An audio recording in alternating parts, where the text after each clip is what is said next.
The robber's hand reached for the little girl in the pink dress, and that was when everything changed. In a restaurant full of billionaires, surrounded by more wealth than most people see in a lifetime, not one of them moved. Not the tech mogul, not the hedge fund manager, not the celebrity lawyer, but the man in the worn jacket, the one they'd all dismissed, the one who'd saved for 6 months just to afford this single meal. He didn't hesitate. What happened next would make national headlines and force one of America's most powerful women to question everything she believed about strength, worth, and the true meaning of power. Stay with me until the end. Hit that like button and comment your city below. I want to see how far this story travels. The pink dress had cost Daniel Brooks $47 at a consignment shop in Queens, and watching his daughter spin in front of the bathroom mirror that evening, he decided it was the best money he'd ever spent.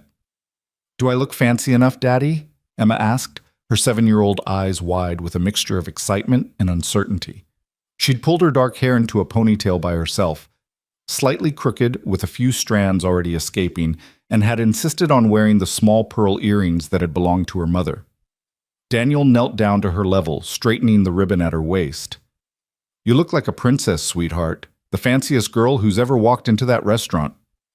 "Even fancier than the movie stars?" "Way fancier. Movie stars are going to see you and get jealous." Emma giggled, and the sound filled their small apartment with more warmth than the struggling radiator had managed all winter. Daniel held on to that sound, stored it somewhere deep in his chest where he kept all the moments that made the hard days worth surviving. 6 months. That's how long he'd been setting aside small amounts from each paycheck. $20 here, $15 there, sometimes just whatever change he had left after groceries.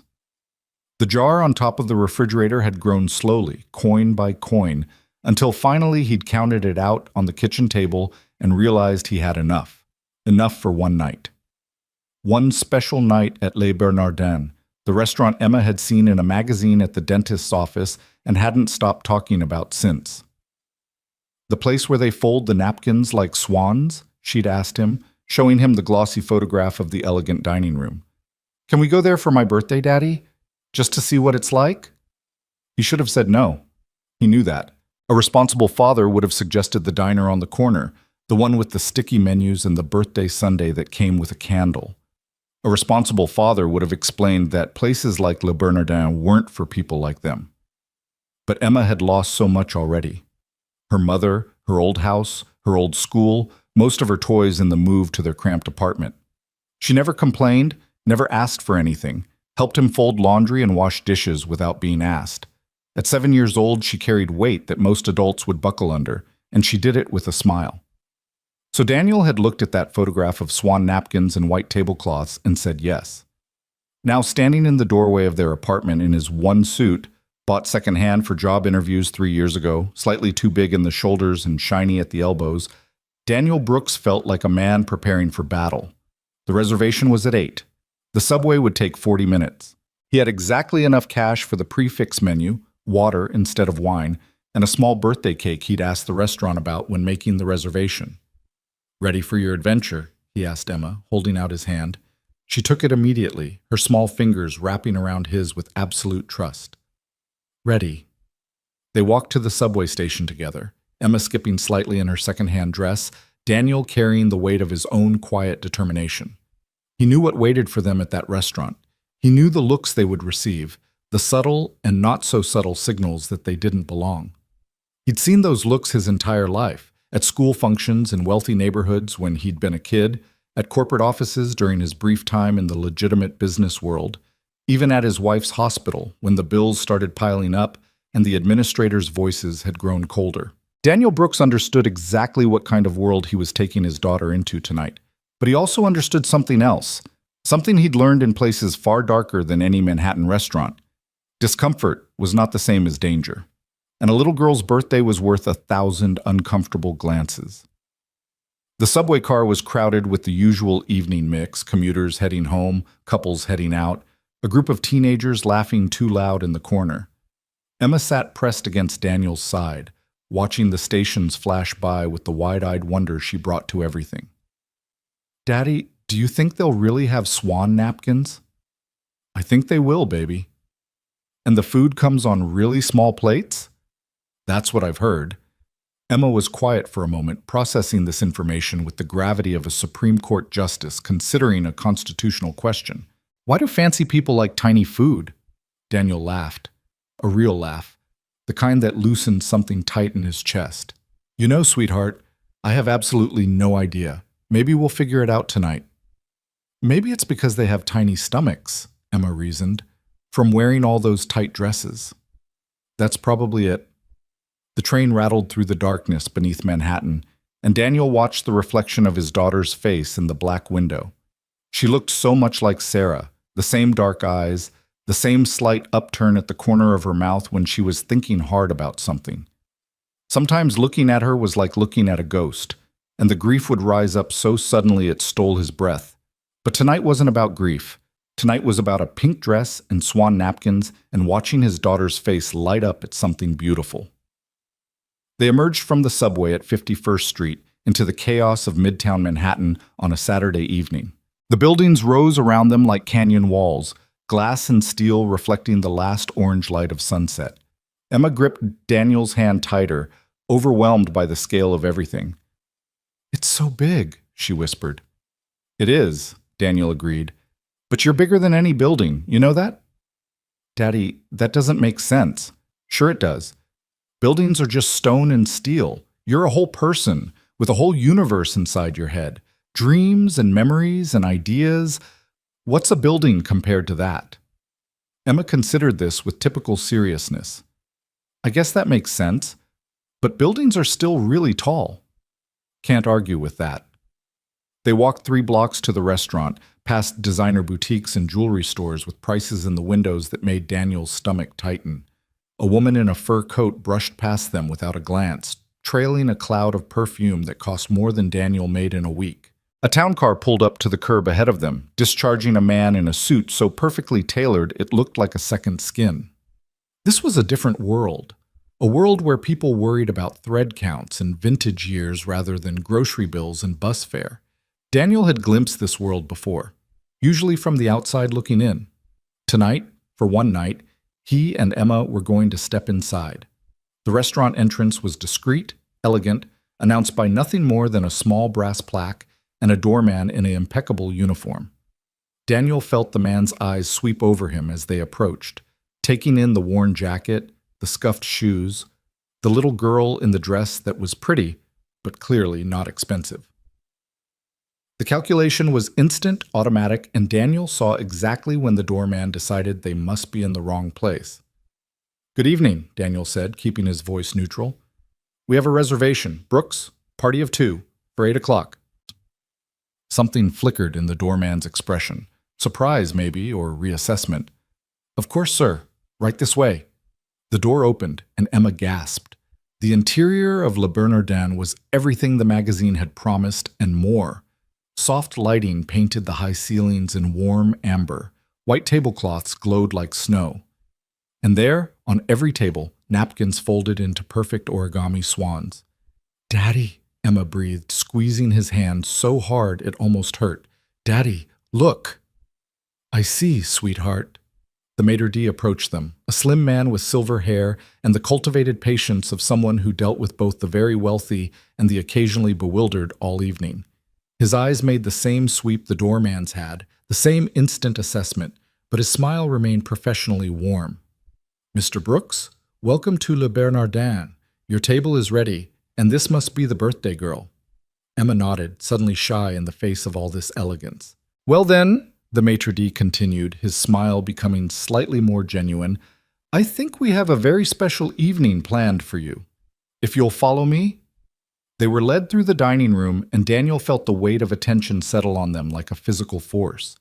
Other diners glanced up from their conversations, their eyes tracking the progress of the man in the cheap suit and the little girl in the pink dress. He could read the questions forming behind those polished expressions. Who are they? Why are they here? What mistake was made? Their table was in the corner, partially hidden by a decorative column. Not the best seat in the house. That honor went to the prime locations near the windows, but still comfortable, still elegant, still the nicest table Daniel had sat at in years. He pulled out Emma's chair for her, watched her climb up and run her fingers reverently over the swan napkin. "Can I keep it?" she whispered. "Let's see how the night goes," Daniel whispered back, knowing he would absolutely let her keep it, even if he had to ask and face whatever judgment came with that request. A waiter materialized with menus and water, and Daniel accepted both with quiet thanks. The prices on the menu made his throat tighten. He'd known what to expect, had checked the website and calculated carefully, but seeing the numbers in elegant script made them feel more real somehow, more consequential. But Emma was poring over her own menu with intense concentration, sounding out words she didn't recognize, and Daniel decided that some things were worth any price. Around them, the restaurant hummed with the quiet music of wealth. Champagne corks popped, laughter floated between tables. The clink of crystal and silver created a gentle rhythm that felt almost hypnotic. At the table nearest to them, a woman sat alone, speaking quietly into a phone pressed to her ear. She was striking, dark hair pulled back severely, sharp features, an expression of controlled intensity that suggested she was used to commanding rooms. Her dress was simple but clearly expensive, and her jewelry was understated in the way only truly valuable pieces could afford to be. "The Frankfurt numbers are unacceptable," she was saying, her voice pitched low, but carrying the edge of someone used to being obeyed. "I want a full analysis on my desk by Monday morning. No, I don't care what time zone they're in. If they wanted weekends off, they shouldn't have—" She paused, listening. "That's not my problem. Make it happen." She ended the call with a tap and set the phone face down on the white tablecloth. For just a moment, something passed across her face.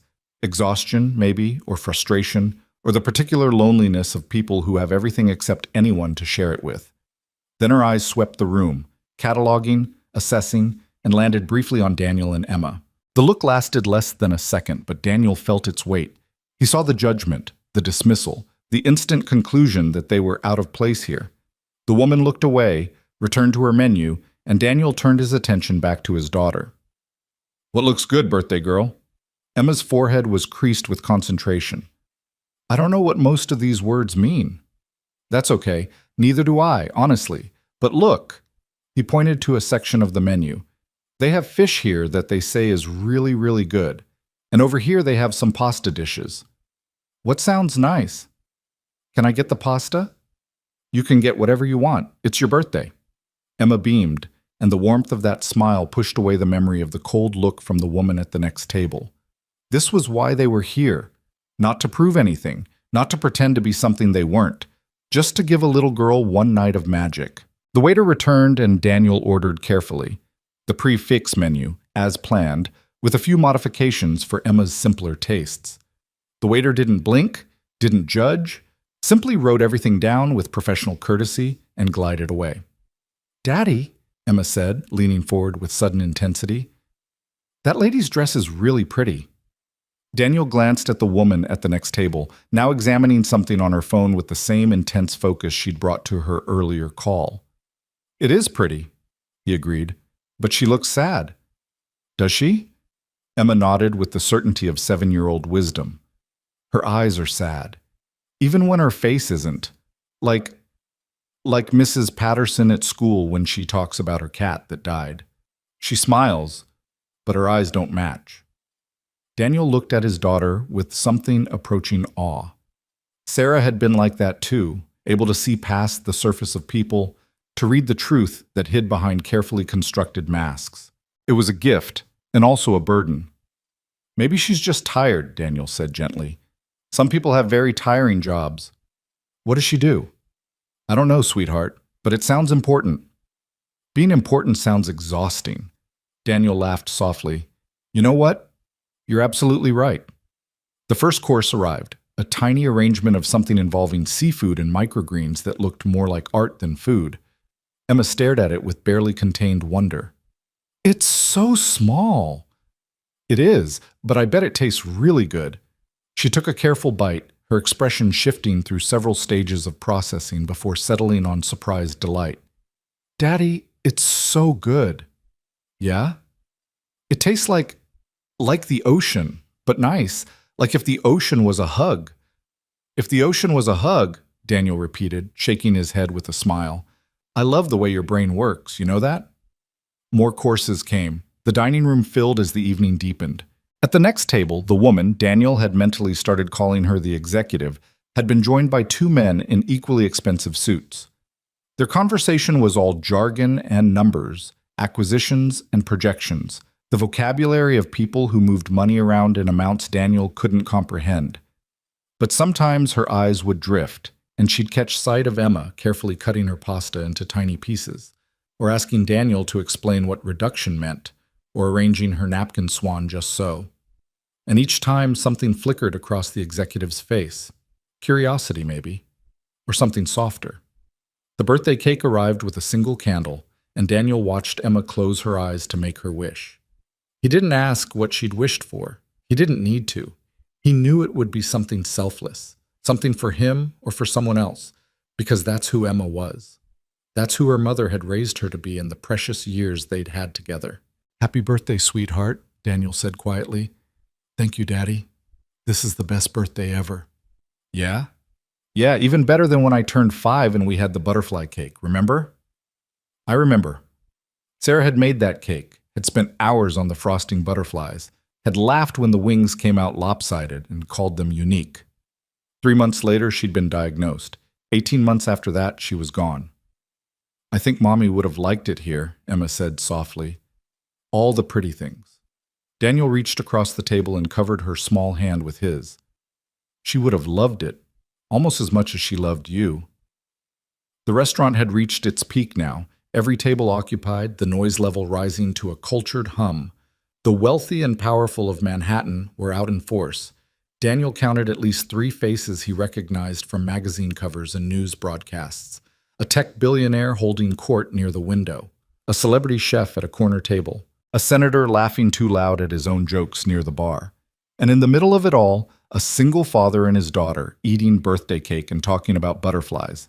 It was exactly at that moment, the moment Daniel would replay in his mind 1,000 times afterward, that the front door opened and everything changed. There were 4 of them. That was the first thing Daniel noticed.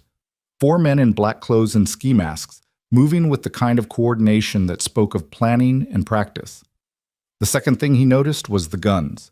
Short-barreled, efficient, held with the casual familiarity of people who knew how to use them. The third thing he noticed was the silence. The way all sound seemed to drain from the room in an instant, replaced by a pressure that made his ears ring. The lead man, tall, broad-shouldered, moving with an athlete's grace, stepped into the center of the dining room and raised his weapon. "Good evening, ladies and gentlemen." His voice was calm, almost pleasant, with a trace of an accent Daniel couldn't quite place. "I'm going to need everyone to stay exactly where they are. Hands on the table, no sudden movements. Anyone who follows these simple instructions will be home in time for the late news. Anyone who doesn't—" He let the sentence hang, heavy with implication. Around the room, people froze. Champagne glasses stopped halfway to lips. Conversations died mid-sentence. The practiced calm of wealth evaporated, replaced by the primal terror that no amount of money could buy protection from. Daniel's training kicked in instantly. Not a conscious decision, just decades of response becoming automatic. His eyes swept the room, cataloging exits, distances, positions. His breathing steadied. His hand found Emma's under the table and squeezed once, gently. "Daddy," she started. "I know, sweetheart." His voice was barely a whisper, steady as stone. "I need you to be very brave for me right now, okay? Can you do that?" Emma nodded, her eyes wide but trusting. She'd never seen her father like this. Something had shifted in his face, in his posture, some transformation she was too young to understand but old enough to recognize as important. The robbers moved through the room with practiced efficiency. One stationed himself at the door. One covered the kitchen entrance. One began working his way through the tables, collecting phones and valuables into a black bag. The leader stood at the center, weapons sweeping back and forth, watching everything. "Jewelry, watches, wallets, phones," the collector announced as he moved. "Don't be shy. Everything comes off.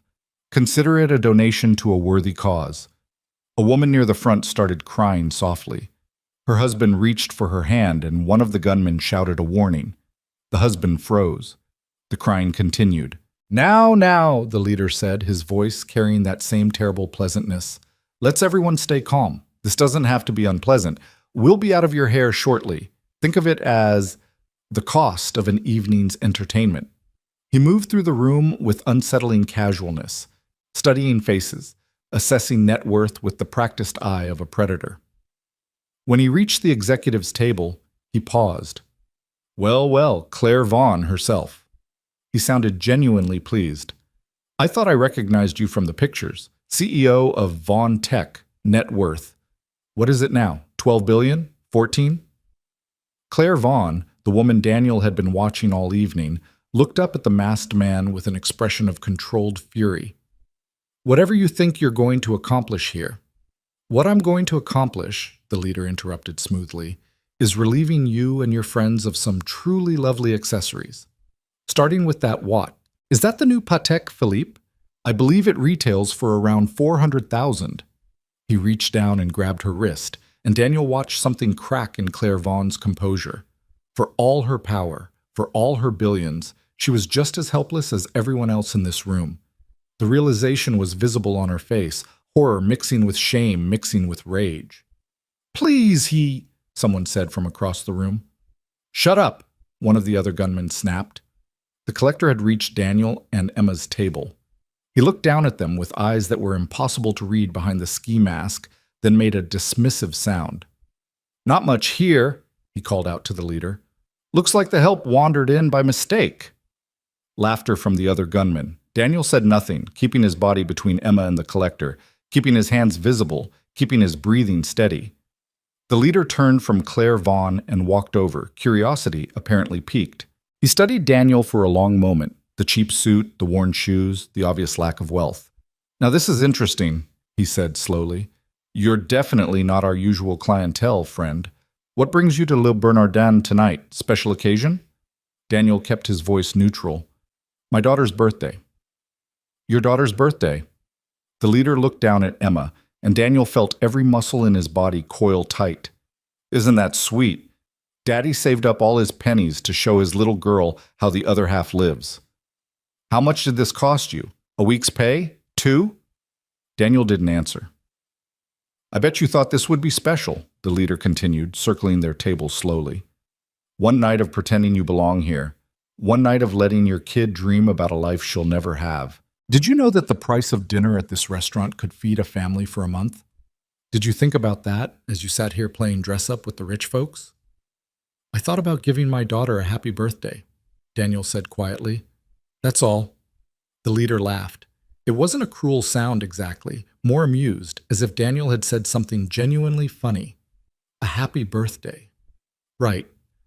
Well, you've certainly given her something to remember, haven't you? She'll be telling this story for the rest of her life.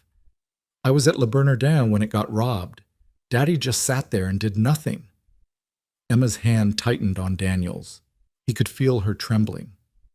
It's okay, sweetheart, he said softly. Everything's okay. Listen to Daddy, the leader said, his voice taking on an edge. Daddy knows best. Daddy knows that in a room full of billionaires, he's worth less than the napkins on the table. Daddy knows that when the wolves come, the sheep just sit still and pray. He leaned down, bringing his masked face close to Emma's level. Daniel's entire body went rigid. How about you, princess? Are you scared? You should be. This is what the real world looks like. Not the fairy tale your daddy's been selling you. The real world has teeth.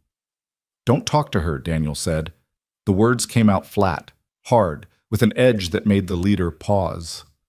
Something shifted in the atmosphere. The other gunmen turned to look, sensing a change in the dynamics. Excuse me? The leader asked softly. I said don't talk to her. Whatever point you're trying to make it with me. Leave her out of it. Silence stretched through the restaurant. Every eye was on them now. The billionaires, the executives, the staff cowering near the kitchen. Everyone watching to see what would happen when a man in a cheap suit talked back to a man with a gun. The leader straightened slowly. That's interesting. Most people in your position would be begging right now, crying, promising anything, but you're calm. Why are you calm? Daniel didn't answer. I've seen that look before, the leader continued, studying Daniel with new attention. Soldiers have it. Cops sometimes. People who've been in situations where panic gets you killed. He tilted his head. What's your story, friend? What did you do before you were playing pretend in restaurants? I'm nobody, Daniel said. Just a father. Just a father. Right. The leader raised his gun, not quite pointing it at Daniel, but making its presence felt. Well, just a father. Here's some advice. Keep your head down, keep your mouth shut, and maybe you'll get to take your little princess home tonight. He turned away, heading back toward the center of the room. Daniel let out a breath he hadn't realized he was holding, but the collector was still at their table, rifling through Daniel's jacket pockets. He pulled out the thin wallet, flipped through it, and laughed. $63. $63? You came to Le Bernardin with $63? That's what's left after the reservation, Daniel said quietly. Unbelievable. The collector tossed the wallet back onto the table. Keep your pennies, friend. I'm embarrassed for you. He moved on to the next table, but Daniel barely noticed. His attention had fixed on the leader, who had returned to Claire Vaughn and was now talking to her in a low voice, his posture aggressive, threatening. Here's the situation, Ms. Vaughn. We're going to be making a withdrawal from some of the establishments in this neighborhood. My colleagues will be visiting several locations tonight, but I thought, why not add a personal touch? Why not give the viewers at home something to remember? He grabbed her arm and yanked her to her feet. Claire Vaughn stumbled, her heels catching on the carpet, and for a moment she looked not like a powerful CEO, but like what she was, a frightened woman being manhandled by a stranger with a gun. You're going to be my guest for a while, the leader continued. Think of it as insurance. As long as everyone behaves, you'll be fine. Cross me and, well, 12 billion doesn't make you bulletproof. You can't, Claire started. I can do whatever I want. That's what the gun is for. He began pulling her toward the door, and something snapped in one of the diners near the front. A man, middle-aged, expensive suit, the look of someone who'd never been told no in his life, jumped to his feet. Now wait, just a minute. The gunshot was deafening. It hit the ceiling, showering plaster dust onto the white tablecloths below, but the message was clear. The man dropped back into his seat, all color draining from his face. Anyone else? The leader asked pleasantly. Anyone else want to be a hero? Silence. Good. I didn't think so.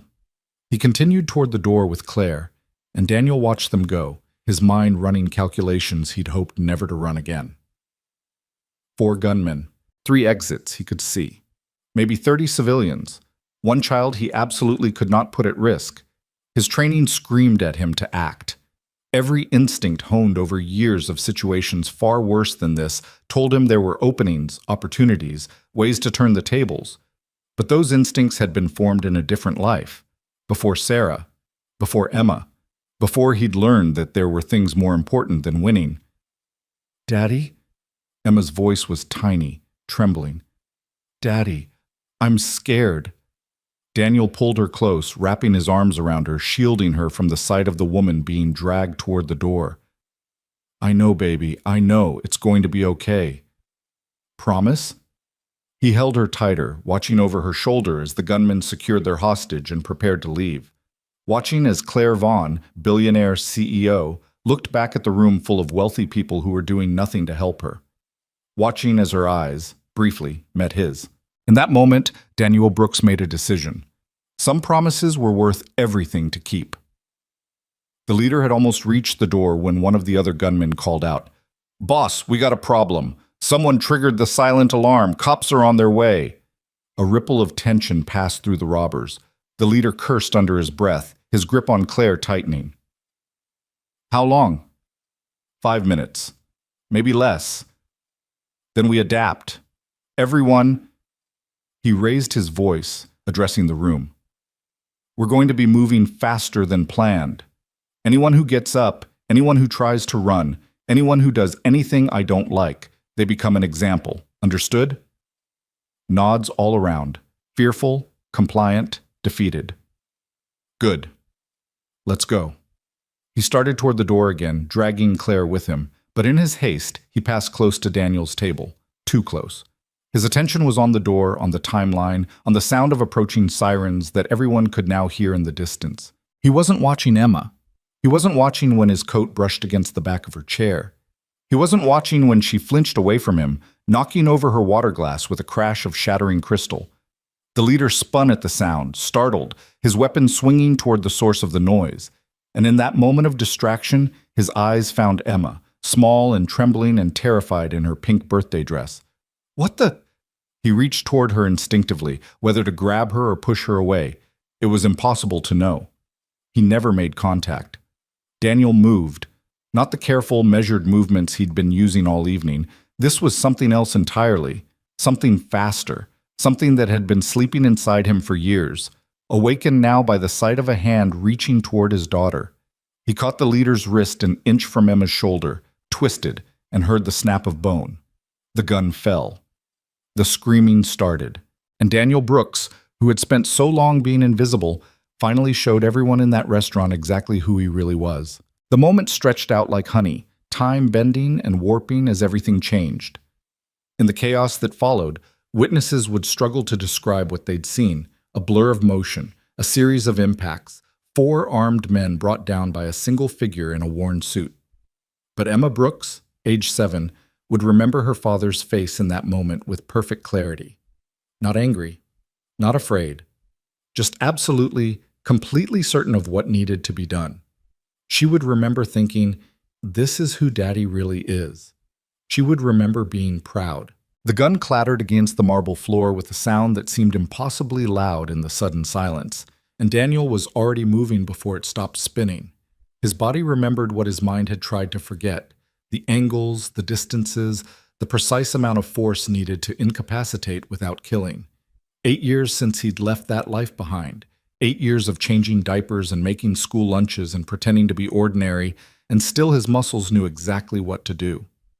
The leader crumpled, his broken wrist clutched against his chest, a sound somewhere between a scream and a gasp tearing from his throat. Daniel didn't pause to watch him fall.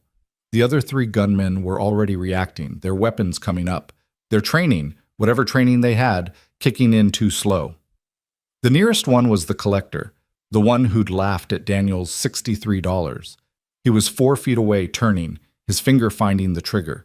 Daniel closed the distance in 2 steps, caught the barrel of the gun and twisted it sideways, felt the man's finger break as it caught in the trigger guard.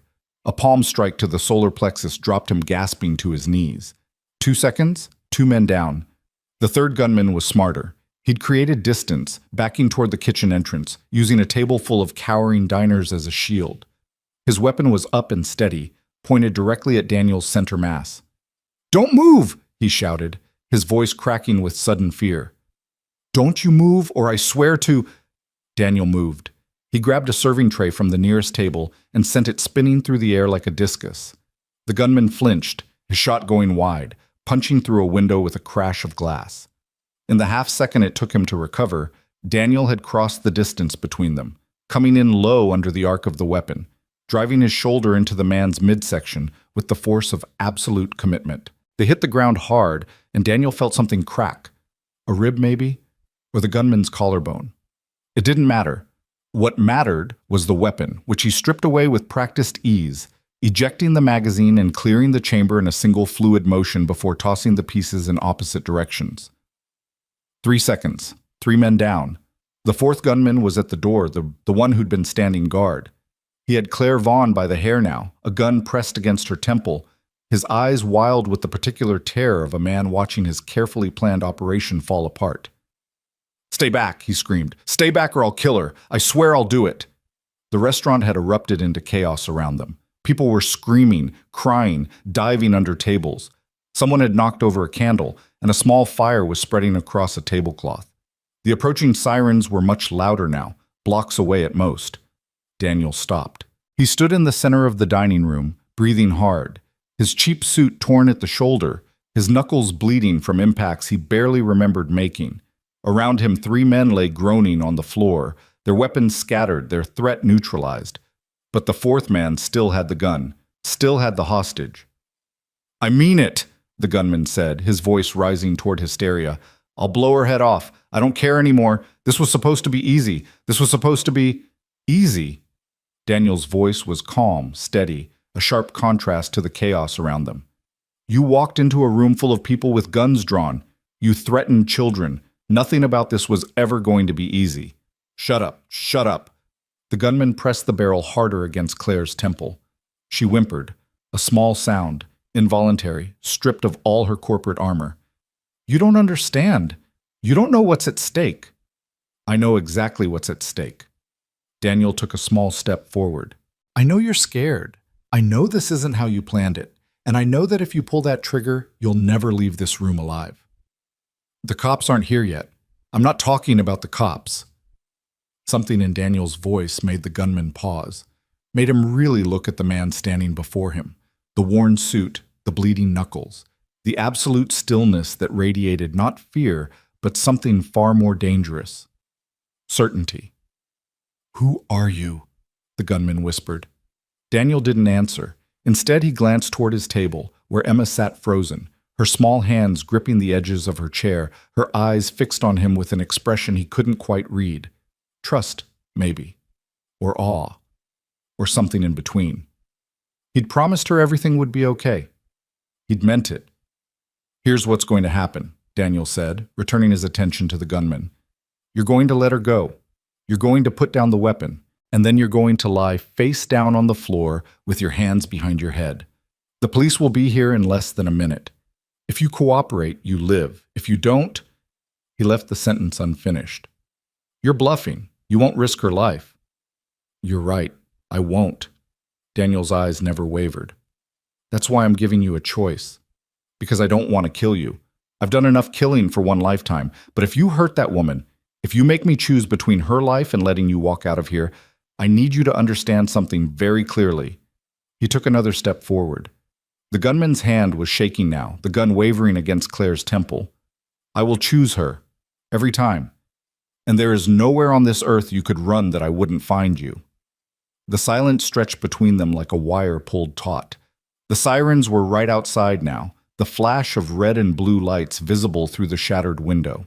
In seconds, the doors would burst open and everything would be out of Daniel's hands.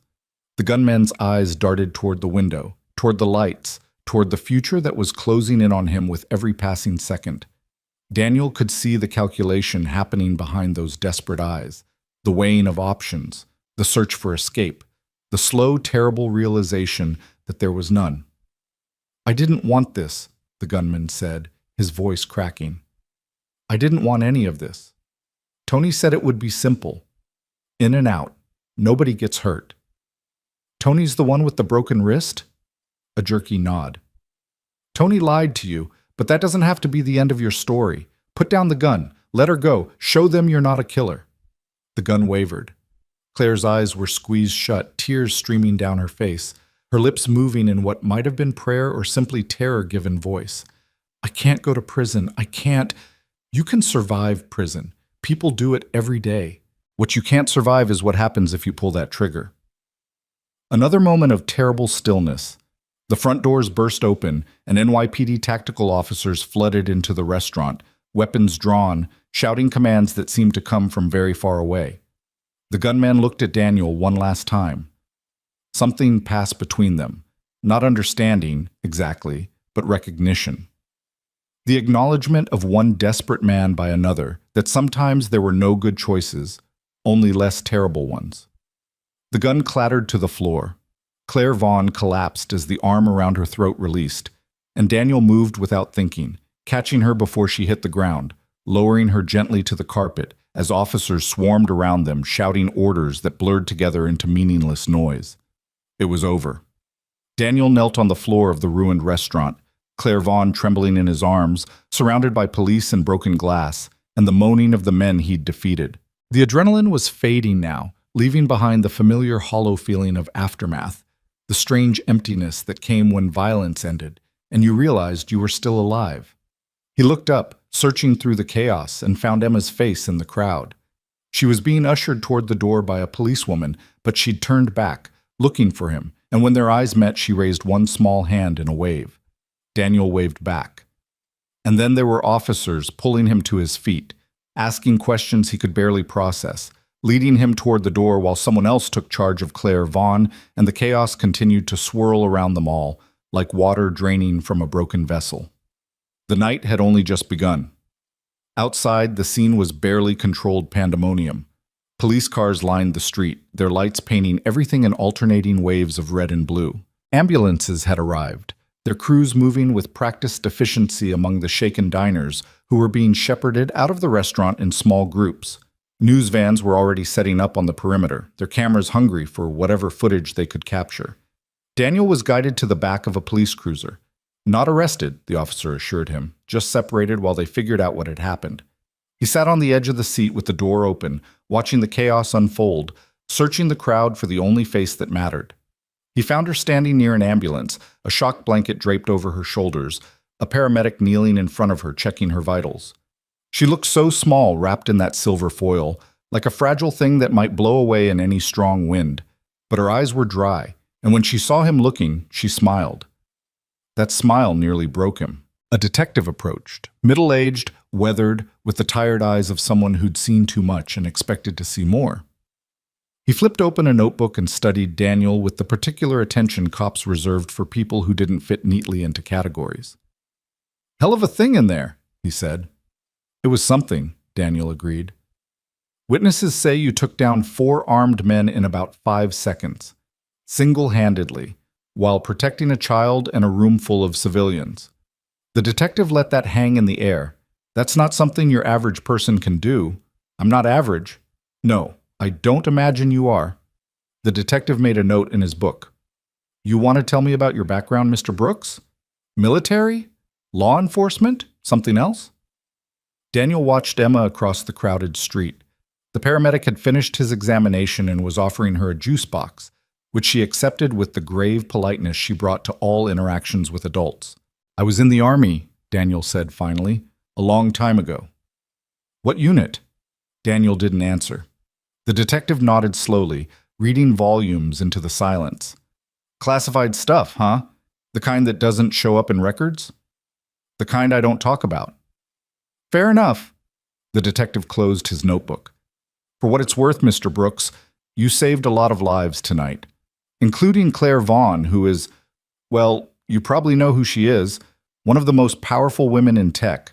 Her security team is going to have some explaining to do about why they weren't with her tonight. She was alone." "Yeah, apparently she ditched her detail for a private dinner, wanted some time to herself."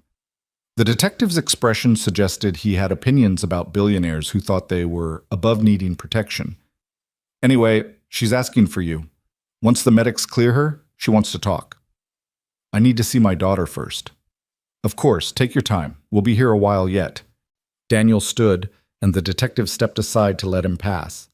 The crowd parted as he walked toward the ambulance. Whether from respect or fear or simple uncertainty, he couldn't tell. He felt the weight of their stares, the whispered questions following in his wake. Who is he? What did he do? How did he do it?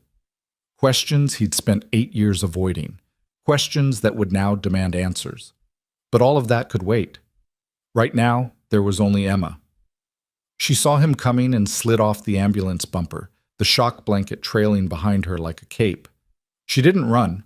Emma rarely ran anywhere, but her walk had an urgency to it, a need that communicated itself in every step. Daniel dropped to his knees and caught her in his arms. "Daddy." Her voice was muffled against his shoulder.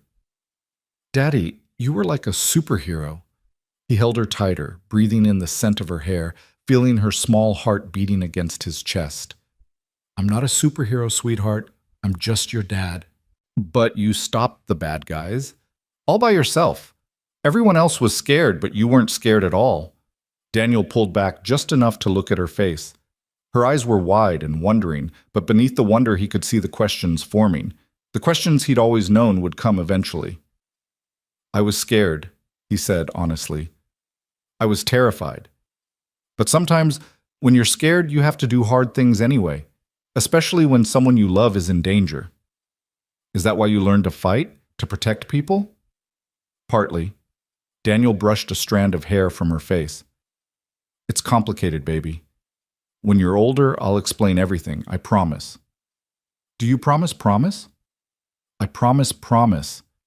Emma considered this with the gravity she brought to all serious matters. Then she nodded, apparently satisfied. "Okay, but Daddy?" "Yeah." "Can we still keep the napkin swan? I really want to keep it. Daniel laughed, a surprised, slightly hysterical sound that released some of the tension he'd been carrying. You know what? I think you've earned that napkin, Swan. Let me see if we can get it for you. He stood, lifting Emma with him, settling her against his hip the way he had when she was smaller. She wrapped her arms around his neck and rested her head on his shoulder, and for a moment everything else faded away. The police, the cameras, the questions waiting to be answered. None of it mattered. Daddy? Yeah, sweetheart. I think that lady needs you. Daniel turned to follow Emma's gaze and found Claire Vaughn standing 20 feet away, wrapped in her own shock blanket, watching them with an expression he couldn't decipher. She looked smaller than she had in the restaurant somehow, diminished, as if the events of the evening had stripped away some essential armor and left her vulnerable in ways that had nothing to do with physical safety. Their eyes met across the chaos of the crime scene. For a long moment, neither of them moved. Then Claire Vaughn, CEO of a $14 billion tech empire, started walking toward them.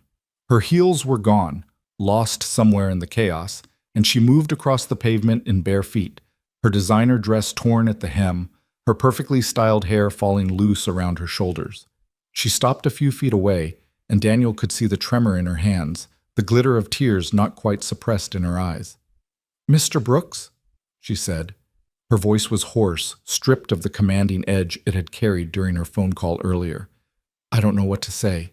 I don't know how to—" "You don't have to say anything." "But I do. You saved my life. You risked everything to—" Her voice broke. She pressed a hand to her mouth, fighting for composure, and Daniel saw behind the mask for the first time. Not a billionaire, not a CEO, just a woman who had looked death in the face and understood, perhaps for the first time, how easily everything could be taken away. "What you did in there," she continued when she'd steadied herself. "I've never seen anything like it. I've had security details my whole career, professional bodyguards, men with military backgrounds who were supposed to protect me. None of them have ever—" She shook her head. "You were sitting there in your suit that didn't fit, and I looked at you, and I thought—" She stopped, something like shame flickering across her features. "You thought I didn't belong there," Daniel finished for her. "Yes." The word came out barely above a whisper. "I looked at you and your daughter, and I made assumptions, terrible assumptions. I thought you were out of place. I thought you didn't matter." Her eyes filled with tears. "And then, when those men came, when everyone else, people with more money, more power, more everything, when they all just sat there and watched me get dragged away, you were the one who stood up.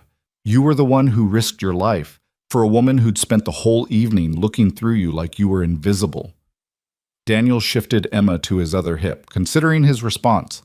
The truth was complicated. He hadn't saved Claire Vaughn because he liked her, or respected her, or even sympathized with her. He'd saved her because the situation demanded action, and he was the only one capable of taking it. Because the man with the gun had reached toward his daughter, and after that nothing else mattered. Because in the split-second calculus of violence, there hadn't been time for personal feelings. But Claire Vaughn didn't need to hear that. What she needed, Daniel realized, was something simpler, something human. "I wasn't invisible," he said quietly. "I never have been. I just choose to live quietly, to stay out of the spotlight, to raise my daughter in peace." He looked at Emma, who was watching the exchange with undisguised fascination. "But when it matters, when someone needs help, I can't just watch. It's not who I am." Claire stared at him with an intensity that seemed almost physical. "Who are you, Mr. Brooks? The police won't tell me anything. They say your records are sealed. They say—" "I'm a single father," Daniel said. "A construction worker. A man who's trying to give his daughter a good life." He smiled slightly. "Tonight, I just wanted to buy her a birthday dinner." "That's not all you are?" "Maybe not, but it's all that matters." A commotion near the restaurant entrance drew their attention. The four robbers were being brought out in handcuffs, surrounded by officers. The leader, the one whose wrist Daniel had broken, was screaming something about lawyers and police brutality, his threats empty and pathetic in the face of what had happened. Claire watched them go with an expression that mixed satisfaction with something darker. "They'll go to prison," she said. "I'll make sure of it. My legal team will—" "Your legal team won't need to do anything," Daniel interrupted gently. "The evidence is clear. The witnesses are numerous. Justice will happen. You don't understand. People like this, people who think they can take whatever they want, who believe that money and power give them the right to terrorize others, they need to know there are consequences. They need to understand that, oh, they understand. Daniel's voice was quiet but firm. Trust me. They understand now. Claire fell silent, and Daniel saw her processing something. Not just the events of the evening, but some shift in her own understanding. Something had cracked open in her tonight, some fundamental assumption about the world and her place in it. Ms. Vaughn, a young man in an expensive suit, called out, pushing through the police barricades. Ms. Vaughn, thank goodness. Your security team just arrived, and your assistant has been trying to reach you for the past hour. The board is demanding a statement. The press is going crazy. And not now, Marcus.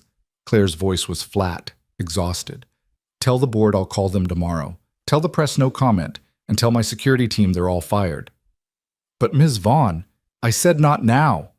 The young man retreated, phone already pressed to his ear, and Claire turned back to Daniel with something approaching wonder in her eyes.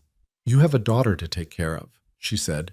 You should go, get her home. Let her sleep, but she hesitated. Would you be willing to speak with me tomorrow? I have questions, and I think maybe I have some things I need to say. Daniel looked at Emma, who had fallen asleep against his shoulder, her breathing slow and even, despite everything that had happened, the resilience of children, the ability to find peace even in chaos. I'm listed in the phone book, he said. Daniel Brooks, Queens. The phone book. Claire laughed, a surprised, slightly broken sound. I didn't know anyone still used the phone book. Some of us do. She extended her hand, and Daniel shifted Emma's weight to shake it. Her grip was firm but trembling, and up close he could see the bruises already forming on her wrist where the gunman had grabbed her. Thank you, she said. That's not enough. Will never be enough. But thank you. You're welcome, Ms. Vaughn. Claire, please. After tonight, I think we're past formalities. Claire, then. Good night. He turned and walked away, carrying his sleeping daughter through the crowd of police and paramedics and gawkers. Behind him, he could feel Claire Vaughn's eyes following, could sense the questions still forming in her mind. Tomorrow, there would be questions. Tomorrow, there would be conversations and consequences and the complicated business of explaining himself to people who wouldn't understand. Tomorrow, the world would want to know who Daniel Brooks really was and why he'd done what he'd done. But tonight, there was only this. A father carrying his daughter through the streets of Manhattan, the weight of her against his chest, the sound of her breathing, the simple, profound miracle of both of them still being alive. The subway was nearly empty at this hour. A few late-night travelers, a homeless man sleeping across 3 seats, a young couple whispering to each other in the corner. No one gave Daniel a second glance as he boarded with Emma still asleep in his arms. He found a seat near the door and settled her on his lap, her head against his shoulder, her fingers still clutching the napkin swan he had managed to retrieve from the chaos. A police officer had found it under their overturned table, somehow intact, and had handed it to Daniel with a knowing smile. The train lurched into motion, and Daniel stared at his reflection in the dark window. The man who looked back at him was someone he barely recognized. Not the construction worker who woke at 5 every morning for the early shift. Not the father who made pancakes on Sundays and helped with homework every night. Someone older. Someone who carried memories of things he'd spent years trying to forget. 8 years. That's how long it had been since he'd used the skills he'd demonstrated tonight. 8 years since he'd walked away from a life of violence and chosen something different, something quieter. Something that didn't end with blood on his hands and ghosts in his dreams. Sarah had made that possible. Sarah, who'd seen past the damage and believed there was something worth saving underneath. Sarah, who'd loved him not despite his past, but somehow through it, helping him build a new identity piece by careful piece. And then Sarah had gotten sick, and everything had fallen apart. Daniel closed his eyes, letting the rhythm of the train carry him back. The diagnosis had come out of nowhere. A routine checkup, an anomalous result, a cascade of tests that led to words like aggressive and inoperable, and maybe 6 months if we're lucky. They'd been lucky. They'd gotten 18 months. 18 months of watching the woman he loved fade away. of holding her hand through chemo sessions and radiation treatments and experimental therapies that drained their savings and their hope in equal measure. 18 months of Emma asking why Mommy was always tired, why Mommy couldn't play anymore, why Mommy's hair was gone. The last 3 months, Sarah had spent mostly in the hospital. Daniel had taken leave from work. They'd moved 3 times by then, each apartment smaller and cheaper than the last, and spent every day at her bedside. Emma had come after school, bringing drawings and stories and the kind of fierce cheerfulness that only children can maintain in the face of inevitable loss. The night Sarah died, Daniel had been holding her hand. Emma had been asleep in the chair by the window, exhausted from trying to stay awake. The machines had beeped their steady rhythm, and Sarah had looked at him with eyes that were clear for the first time in weeks. "Promise me," she'd whispered. "Promise me you'll give her a good life. I promise. Promise me you won't go back. To the old life. The violence. Sarah, promise me, Daniel. That's not who you are anymore. That's not who I want Emma to remember." He'd promised. He'd held her hand and made the promise and meant it with every fiber of his being. And then, sometime in the early hours of the morning, Sarah had simply stopped breathing, and Daniel had been left alone with a sleeping child and a grief that felt like drowning. That had been 3 years ago. 3 years of keeping his promise, of working construction jobs that paid enough to cover rent and groceries, of helping Emma with her homework and making sure she brushed her teeth and reading stories at bedtime. 3 years of being nobody special, just another single dad doing his best in a world that didn't offer much help. And now, in one evening, all of that had changed. The train emerged from the tunnel and Daniel opened his eyes. Queens spread out beyond the windows. The familiar landscape of working-class neighborhoods and immigrant communities, and people struggling to make ends meet. His people. His home. The station for their stop came and went while Daniel was lost in thought, and he had to wait for the next one, carrying Emma through the turnstile and up the stairs to the street above. The walk to their apartment building was 5 blocks, past the bodega where he bought milk and the laundromat where he did their clothes, and the small park where Emma liked to feed the pigeons. Normal places. Ordinary life. Everything he'd worked so hard to build. Their apartment was on the 4th floor of a building that had seen better days. The elevator hadn't worked in months, and the hallway always smelled faintly of cooking spices from the neighbors, but the rent was affordable and the neighborhood was safe, and Emma had friends in the building. Daniel unlocked the door and carried his daughter inside, navigating the familiar darkness to her small bedroom. He laid her on the bed and pulled off her shoes, covered her with the blanket she'd had since she was a baby, placed the napkin swan on her nightstand where she'd see it when she woke.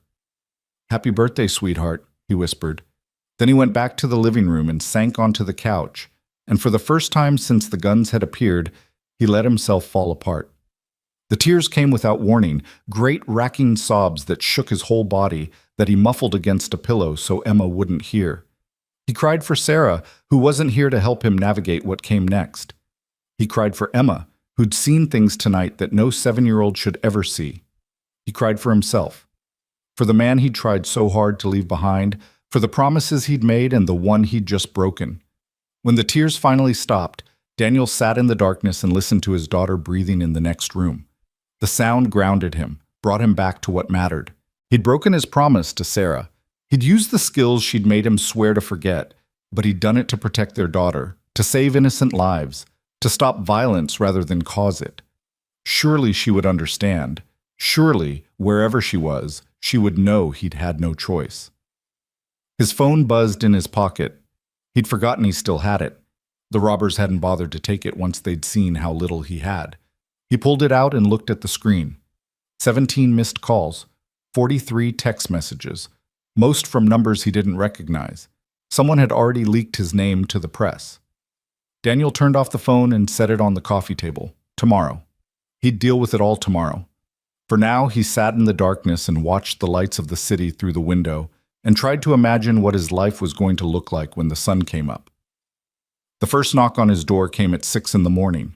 Daniel had dozed fitfully on the couch, jerking awake at every small sound, his body still humming with the aftermath of adrenaline.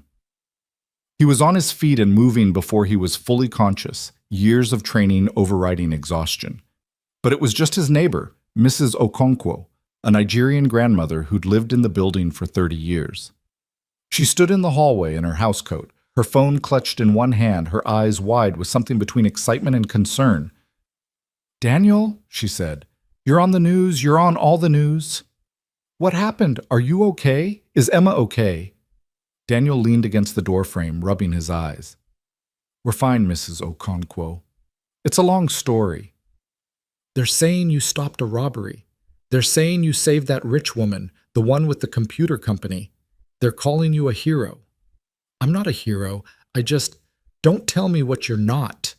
Mrs. Okonkwo's voice was firm. "I know what I saw on the news. I know what those witnesses are saying. You walk around here like you're nobody special, Daniel Brooks, but I always knew there was more to you. I could see it in your eyes." Daniel didn't know what to say to that. "Now listen," she continued.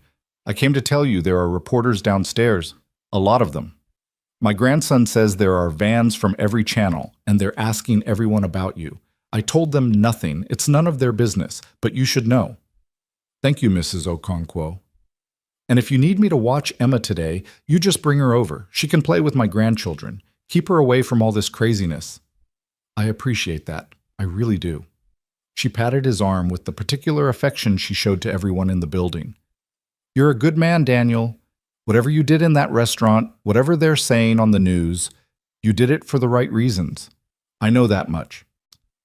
She shuffled back to her apartment, and Daniel closed the door and leaned against it, processing what she'd said. Reporters, news vans, the whole machinery of modern media descending on his quiet life. He walked to the window and looked down at the street below. Mrs. Okonkwo hadn't exaggerated. There were at least 5 news vans parked along the curb, their satellite dishes extended, their crews milling around with cameras and microphones.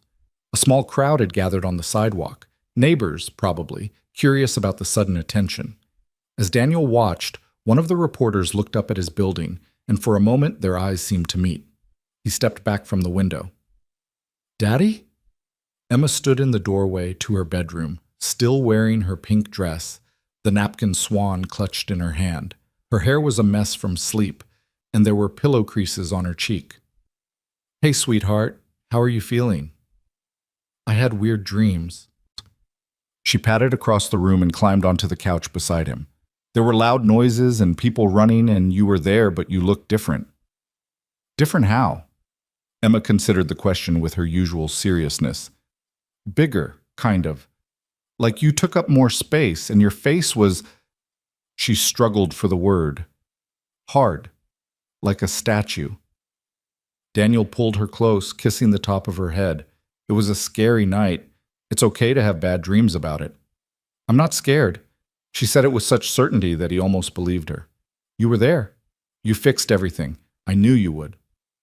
"Emma, what happened last night? You might hear people talking about it, on TV or at school or other places.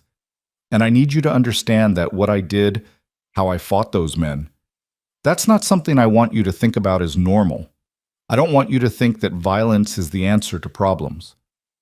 "But they had guns, Daddy. They were hurting people." "I know. And sometimes, rarely, but sometimes, there's no other choice. But it should always be the last choice. Do you understand? You should always try to find another way first." Emma was quiet for a moment, processing. Then she nodded. "Okay, Daddy. But I'm still glad you're good at fighting, just in case." Daniel laughed despite himself. "Just in case. Right." His phone buzzed on the coffee table. He'd turned it back on to check for any important messages, and now the notifications were coming in a constant stream. He glanced at the screen and saw a name he recognized. Claire Vaughn. He picked up the phone and read the message. "This is Claire. The police gave me your number. I know it's early, but I couldn't sleep. If you're willing, I'd like to talk today. I can send a car, or I can come to you. Whatever you're comfortable with, please let me know." Daniel looked at Emma, then back at the phone, then out the window at the media circus below. "How do you feel about going to Mrs. Okonkwo's for a few hours?" he asked Emma. "Can I bring my swan?" "You can bring whatever you want." Emma brightened. "Okay, she always has good snacks." While Emma got dressed, she refused to take off the pink dress, insisting it was still her birthday weekend and she could wear it as long as she wanted. Daniel texted Claire back. Come to me. Address below. Might want to use a disguise or something. There's a lot of press outside. Her response came immediately. I'll figure something out. 1 hour. Exactly 1 hour later, there was another knock on Daniel's door. He'd settled Emma at Mrs. Okonkwo's apartment, endured another round of concerned questions and maternal clucking, and returned to find the reporters still camped outside. He'd watched from his window as various neighbors came and went, some stopping to talk to the press, others hurrying past with their heads down. When he opened the door, Claire Vaughn stood in the hallway looking nothing like the powerful CEO she'd been the night before. She wore jeans and a plain sweater, her hair pulled back in a simple ponytail, her face free of makeup. Dark circles under her eyes spoke to a sleepless night, and she held a paper bag in her hands that smelled strongly of coffee. I brought breakfast, she said. I didn't know what you liked, so I got everything. Daniel stepped aside to let her in. How'd you get past the reporters? Back entrance. I had my driver create a distraction at the front. A ghost of a smile crossed her face. It turns out billionaires are good at diversion tactics. The apartment felt smaller with her in it, not because of her wealth or her status, but because of the sheer force of her presence. Claire Vaughn moved through the world like someone accustomed to commanding attention, even when she was trying to be inconspicuous. She looked around the space without judgment, taking in the modest furniture, the small kitchen, the toys scattered in the corner. Her eyes lingered on a framed photograph on the bookshelf, Daniel and Sarah on their wedding day, young and hopeful, and impossibly naive about what was coming. Your wife? She asked softly. She passed away 3 years ago. I'm sorry, she was beautiful. She was everything. Claire turned away from the photograph, and Daniel saw something shift in her expression. I didn't sleep at all last night. I kept replaying what happened in my mind, every moment, every detail, the sound of the guns, the feeling of that man's arm around my throat, and you, standing up when everyone else stayed down. You should eat something. Daniel took the bag from her hands and began unpacking it onto his small kitchen table. Pastries, fruit, 2 large cups of coffee. It helps after something like that, eating. Normal activities grounds you. You sound like you've been through this before. I've been through a lot of things. They sat across from each other at the table, and Claire wrapped her hands around the coffee cup like she was drawing warmth from it. The police wouldn't tell me anything about you, she said. When I tried to access your records, I hit a wall. Everything before about 10 years ago is classified at levels even I can't reach. She met his eyes. Who are you, Daniel Brooks? I told you last night. A single father, a construction worker. That's what you are now. That's not who you were. Daniel sipped his coffee, considering how much to say. He'd spent so long hiding his past that the words felt rusty, dangerous, like tools that might cut him if he handled them wrong.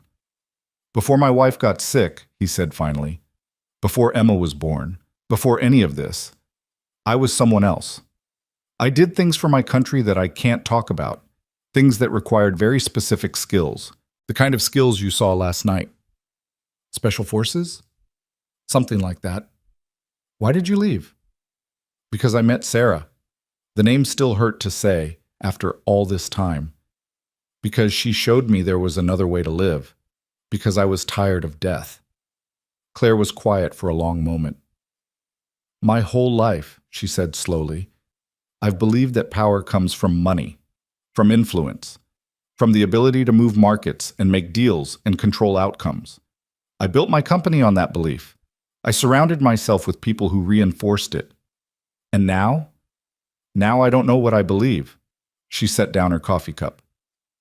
Last night there was a room full of the most powerful people in New York. Billionaires, hedge fund managers, people who could buy and sell countries. And when the guns came out, none of their power meant anything. They sat there and watched me get dragged away, and not one of them even stood up. Fear does that to people. It's not just fear. It's... She struggled for the words. I looked at them, Daniel. I looked at their faces while that man was pointing a gun at my head, and I saw relief. Relief that it was me instead of them. They would have let me die rather than risk themselves. Not everyone is capable of action in those situations. It doesn't make them bad people. Doesn't it? Her voice was bitter. I've spent my career surrounded by these people, trusting them, making them rich, and last night I learned exactly how much I could count on them when it mattered. Daniel reached across the table and touched her hand. She startled at the contact, then stilled. What happened last night wasn't a test of their character, he said gently. It was a terrifying situation that most people aren't equipped to handle. The fact that they froze doesn't tell you much about who they really are. And what about you? You didn't freeze. I've been trained not to freeze. That's not virtue. That's conditioning. But you could have stayed down. You could have let it happen. Instead, you risked your life for people you didn't know. For me, someone who'd been looking down at you all evening. I wasn't thinking about you, Daniel admitted. I'm sorry if that's not what you want to hear. When I moved, I was thinking about Emma, about keeping her safe. Everything else just happened.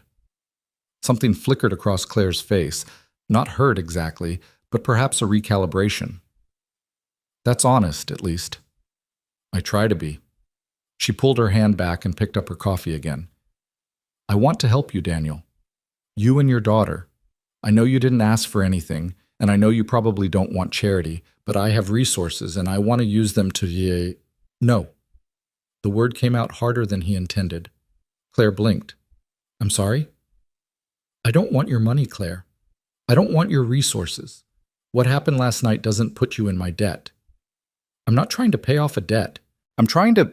To what? Make yourself feel better? Prove that you're not like the people who sat there and watched? The words hung between them, more brutal than Daniel had intended. He saw Claire flinch, saw the impact land somewhere deep behind her careful composure. I'm sorry, he said.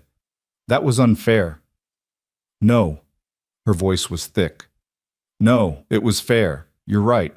Part of me does want to write a check and feel like I've done something, like I've balanced some scale. She laughed, a hollow sound. That's what I do. That's all I know how to do. Throw money at problems until they go away. Some problems can't be solved with money. I'm starting to realize that. They sat in silence for a while, drinking their coffee, two strangers bound together by a few minutes of violence and terror. Outside, the sounds of the city continued, traffic and sirens and the distant murmur of reporters who would eventually give up and go home. Let me ask you something, Claire said finally. Your daughter, Emma, how old is she? 7? She just turned 7? And you're raising her alone? Since my wife died, yes. How do you do it? The question seemed to catch Claire by surprise, as if she hadn't meant to ask it. How do you work construction all day and come home and be a father and cook dinner and help with homework and... She gestured vaguely. All of it. By yourself. With no help. You just do it. There's no secret. You wake up every morning and you do what needs to be done because there's no one else to do it. It sounds exhausting. It is. But it's also... Daniel searched for the right words. The best thing I've ever done. Everything else I've accomplished in my life. All the missions. All the people I've... He stopped, redirected. None of it matters the way she matters. None of it even comes close.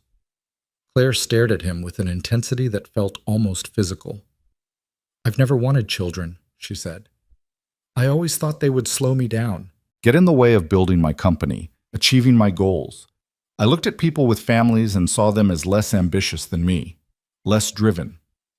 And now? Now I wonder what I've actually built. $14 billion, 20,000 employees. A company that changes the way people communicate. And last night, when I thought I was going to die, none of it mattered. None of it even occurred to me. She shook her head. The only thing I could think about was everything I'd missed, everything I'd sacrificed. And for what? So strangers could watch me die and feel relieved it wasn't them? You're not dead, Daniel said quietly. You're here. You're drinking bad coffee in a construction worker's apartment in Queens. That's not nothing. Claire laughed. A real laugh this time, surprised out of her by the absurdity of the situation. No, she agreed. It's not nothing. Daniel's phone buzzed again. He glanced at it and saw a text from Mrs. Okonkwo. Your daughter is asking when you're coming to get her. She says to tell you she's winning at checkers. He smiled despite everything. I need to go get Emma. She's been with the neighbor, but she'll be wanting to come home soon. Claire stood, smoothing her sweater, gathering herself back into some version of the powerful woman she'd been before last night, but the armor didn't quite fit anymore. Daniel could see the cracks, the places where something new was trying to grow. "Thank you," she said, "for talking to me, for being honest. Thank you for the breakfast." "Daniel?" She hesitated at the door. "What I said before, about wanting to help. I know you don't want money, but there might be other ways, that things that don't feel like charity. If you ever change your mind, I know how to reach you." She nodded, and something passed between them. Not friendship, not yet, but the beginning of something, an understanding. "Take care of yourself," Claire said. "Claire." "And your daughter." "Always." She left, and Daniel stood in his small apartment surrounded by the debris of an unexpected breakfast, listening to her footsteps fade down the hallway. Then he went to get his daughter. The story spread across the news like wildfire, consuming the next several days with a hunger that seemed insatiable. Every channel, every website, every newspaper wanted a piece of the hero of Le Bernardin. Camera crews staked out Daniel's building. Reporters cornered his neighbors. Someone dug up his military records, or at least the parts that weren't classified, and ran breathless stories about his 3 tours of duty and his honorable discharge. Through it all, Daniel kept his head down and his mouth shut. He declined every interview request. He ignored the messages from talk shows and book agents and movie producers who smelled a story worth millions. He walked Emma to school through a gauntlet of flashing cameras and shouted questions, and he picked her up the same way. But the world wouldn't let him be invisible anymore. The videos from the restaurant had leaked, security footage that showed in grainy but unmistakable detail the moment a man in a cheap suit had risen from his table and changed everything. The footage went viral, shared millions of times, analyzed frame by amateur experts who marveled at the precision of his movements. A single father, they said. A construction worker. A nobody. A hero. And Daniel Brooks, who had wanted nothing more than to give his daughter one special night, found himself at the center of a story he couldn't escape. But even as the chaos swirled around him, one truth remained constant. Every night, when the reporters had gone home and the phone had finally stopped ringing, he would sit beside Emma's bed and read her a story. And she would look up at him with eyes full of trust, and he would know that whatever came next, some things would never change. He was her father, she was his world. Everything else was just noise. 3 weeks after the robbery, the noise finally began to fade. The reporters found other stories. The talk shows moved on to fresher scandals. The viral videos were replaced by new viral videos, and the world's attention shifted, as it always did, hungry for the next sensation. Daniel returned to work on a gray Monday morning, his boots heavy on the metal scaffolding of a construction site in Brooklyn. The crew had seen the news, of course. They'd watched the footage and read the articles and formed their own opinions. But construction workers understood something that media commentators didn't. A man's worth was measured in what he built, not in a single moment of crisis. Brooks. The foreman, a thick-necked man named Martinez, nodded at him as he arrived. "Good to have you back." "Good to be back." "The guys have questions. You know how it is." "I figured they would." Martinez studied him for a moment, then clapped him on the shoulder. "I told them what I'm going to tell you. Whatever happened before, whatever you used to do, none of that matters here. Here, you're just another guy with a hammer. That work for you?" Daniel felt something loosen in his chest. "That works fine." The day passed in the familiar rhythm of physical labor. The weight of materials, the bite of the wind, the satisfaction of watching something take shape under his hands. His coworkers asked their questions during lunch break, gathered around a makeshift table of plywood and sawhorses, and Daniel answered what he could. Yes, he'd been in the military. Yes, he'd received training. No, he couldn't talk about specifics. Yes, the footage was real. No, he didn't feel like a hero. "You look like a hero," said Tommy, a young apprentice with more energy than sense. "The way you moved in that video, man, it was like watching a movie." "Movies aren't real," Daniel said.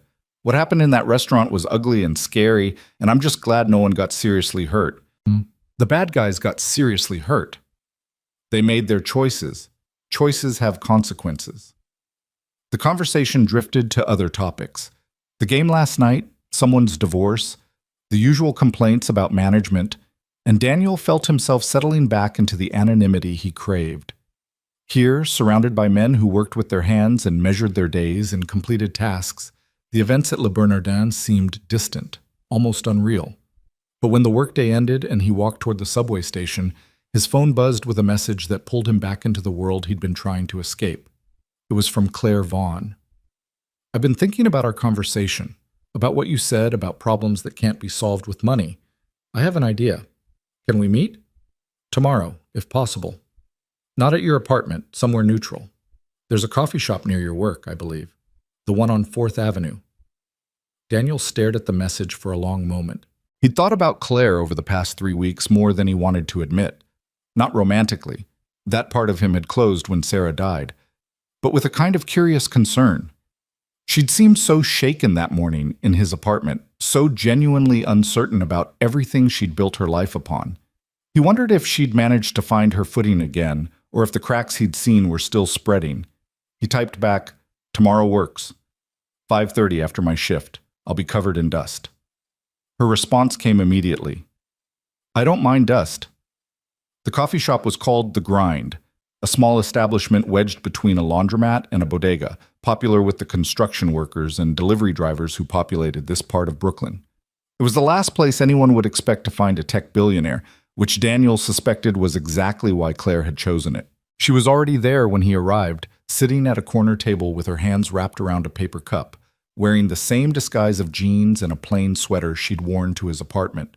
Without makeup, without the armor of designer clothes and professional styling, she looked younger, more vulnerable, more human. Daniel slid into the seat across from her, aware of the curious glances from other customers. He probably looked exactly like what he was, a tired construction worker at the end of a long day, covered in the gray dust of concrete and drywall. "Thank you for coming," Claire said. "You made it sound important."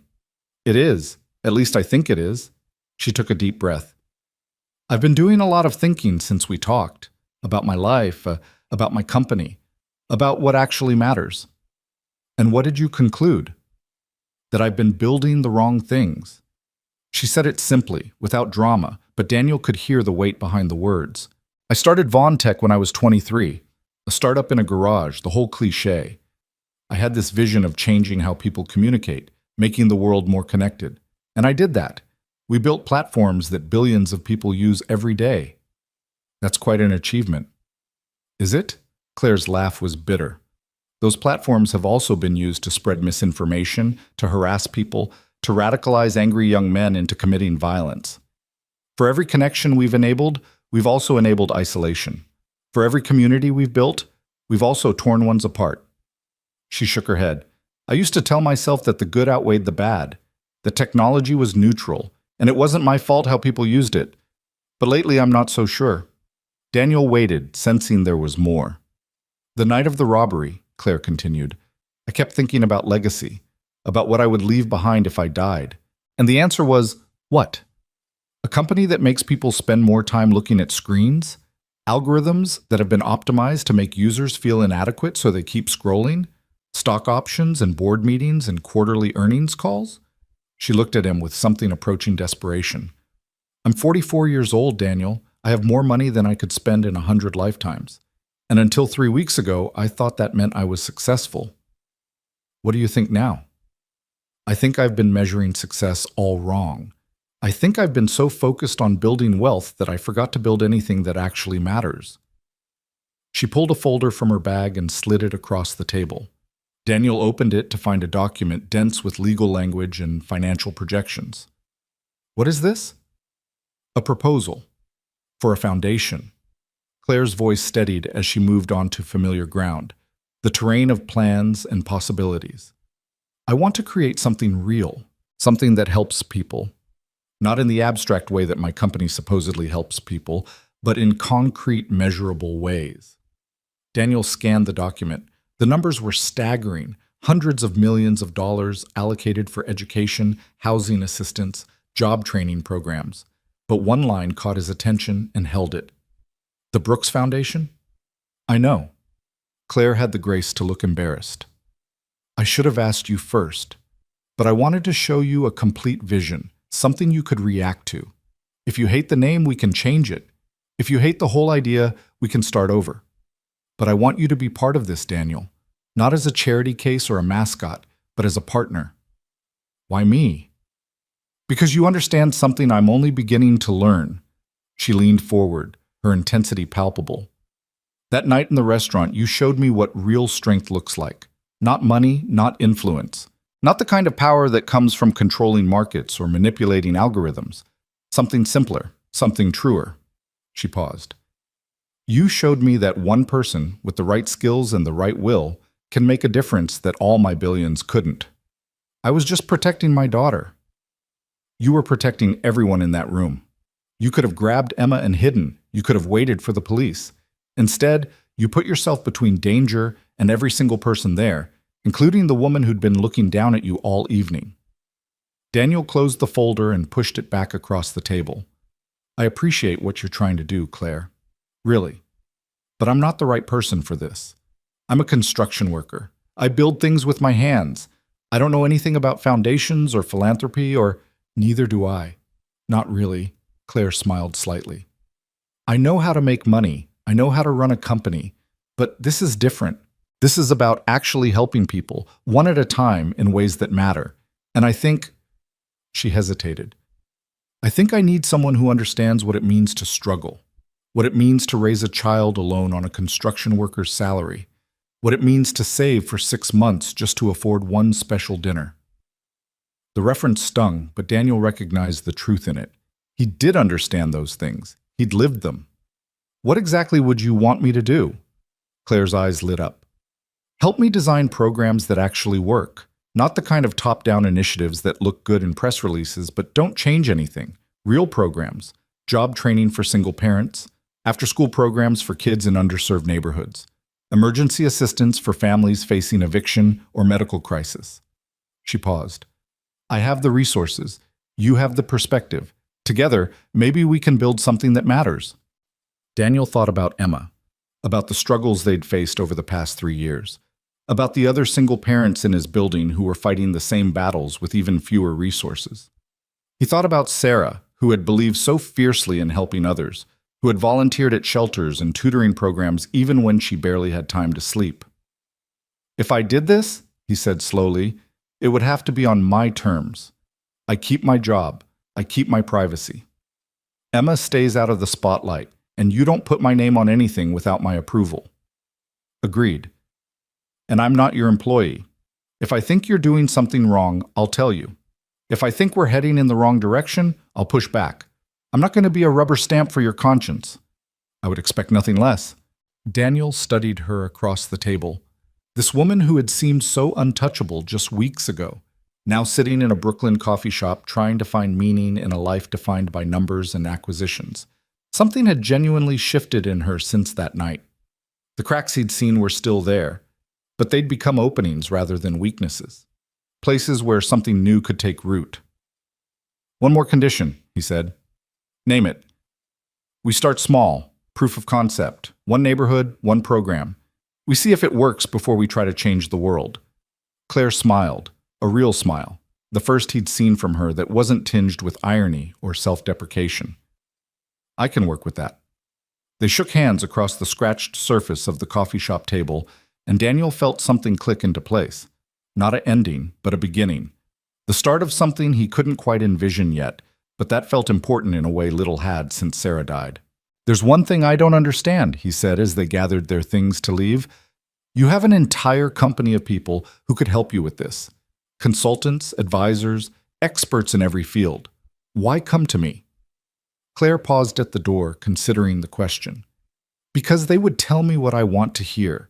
They would design programs that look good on paper and make me feel better about myself without actually changing anything. She met his eyes. You'll tell me the truth, even when it's uncomfortable, especially when it's uncomfortable. You're sure about that? I saw your face that morning in your apartment when I offered you money and you told me no. I saw how you looked at me. She smiled ruefully. I'm very sure. They walked out into the Brooklyn evening together, the streetlights just flickering on, the city settling into its nighttime rhythms. At the corner, they paused, neither quite sure how to end the conversation. "I'll have my lawyers draw up something formal," Claire said. "Partnership terms, organizational structure, all the legal details. But it won't be anything you haven't agreed to, I promise you that. I'll need to think about it, talk to Emma, make sure she understands what it might mean for our lives." "Of course. Take whatever time you need." They stood awkwardly for a moment, two people from different worlds who had collided in violence and were now trying to figure out how to build something from the wreckage. "Claire," Daniel said. "Yes?" "That night at the restaurant, when you were being held hostage, what were you thinking about?" The question seemed to surprise her. She looked away, toward the traffic streaming past, and when she answered, her voice was softer than he'd ever heard it. "My mother. She died when I was 12. Breast cancer. I remember holding her hand in the hospital, and she told me to be strong, to never let anyone see me weak." Claire's throat worked. "I've spent my whole life following that advice, building walls, proving to everyone that I didn't need help, didn't need support, didn't need anyone. And when that man had his gun against my head, all I could think was, I wish I'd let myself be soft sometimes. I wish I'd let people in." Daniel didn't know what to say. He knew about walls. He'd built enough of his own. "It's not too late," he said finally, "to let people in." Claire looked at him, and something passed between them. Not attraction, not quite friendship, but recognition. The understanding of two people who had both survived things that should have broken them. "No," she said, "I'm starting to believe it's not." She turned and walked toward the black car that had been waiting discreetly down the block, and Daniel watched her go. Then he headed toward the subway station and the long ride back to Queens, where his daughter would be waiting with stories about her day and questions about his. The foundation launched 3 months later, but not as the Brooks Foundation.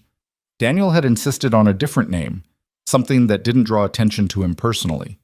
They settled on Second Chance Initiative, a name that Claire thought was too modest and Daniel thought was exactly right. The first program was a job training center in Queens, just 3 blocks from Daniel's apartment building. It offered classes in construction skills, computer basics, and resume writing, with free childcare provided so single parents could attend. Emma's school was nearby, and sometimes Daniel would pick her up and bring her to the center, where she'd do her homework in the corner while adults 3 times her age learned to format cover letters and operate power tools. The center was Claire's money, but it was Daniel's vision. He'd talk to every single parent in his building, every struggling family he knew from the neighborhood. He'd ask them what they actually needed, not what experts thought they needed, not what looked good in grant applications, but the real practical support that could make the difference between keeping your head above water and drowning. The answers had been simple: childcare, transportation, flexible schedules that accommodated the chaos of raising kids alone, training programs that didn't assume you had hours of free time or a college education, help navigating the bureaucratic nightmare of social services, which seemed designed to discourage people from asking for help. So that's what the Second Chance Initiative provided. Not grand gestures, but practical support. Not charity, but partnership. "This is remarkable," Claire said, watching a class of adults learning basic carpentry skills. It was her first visit to the center in person.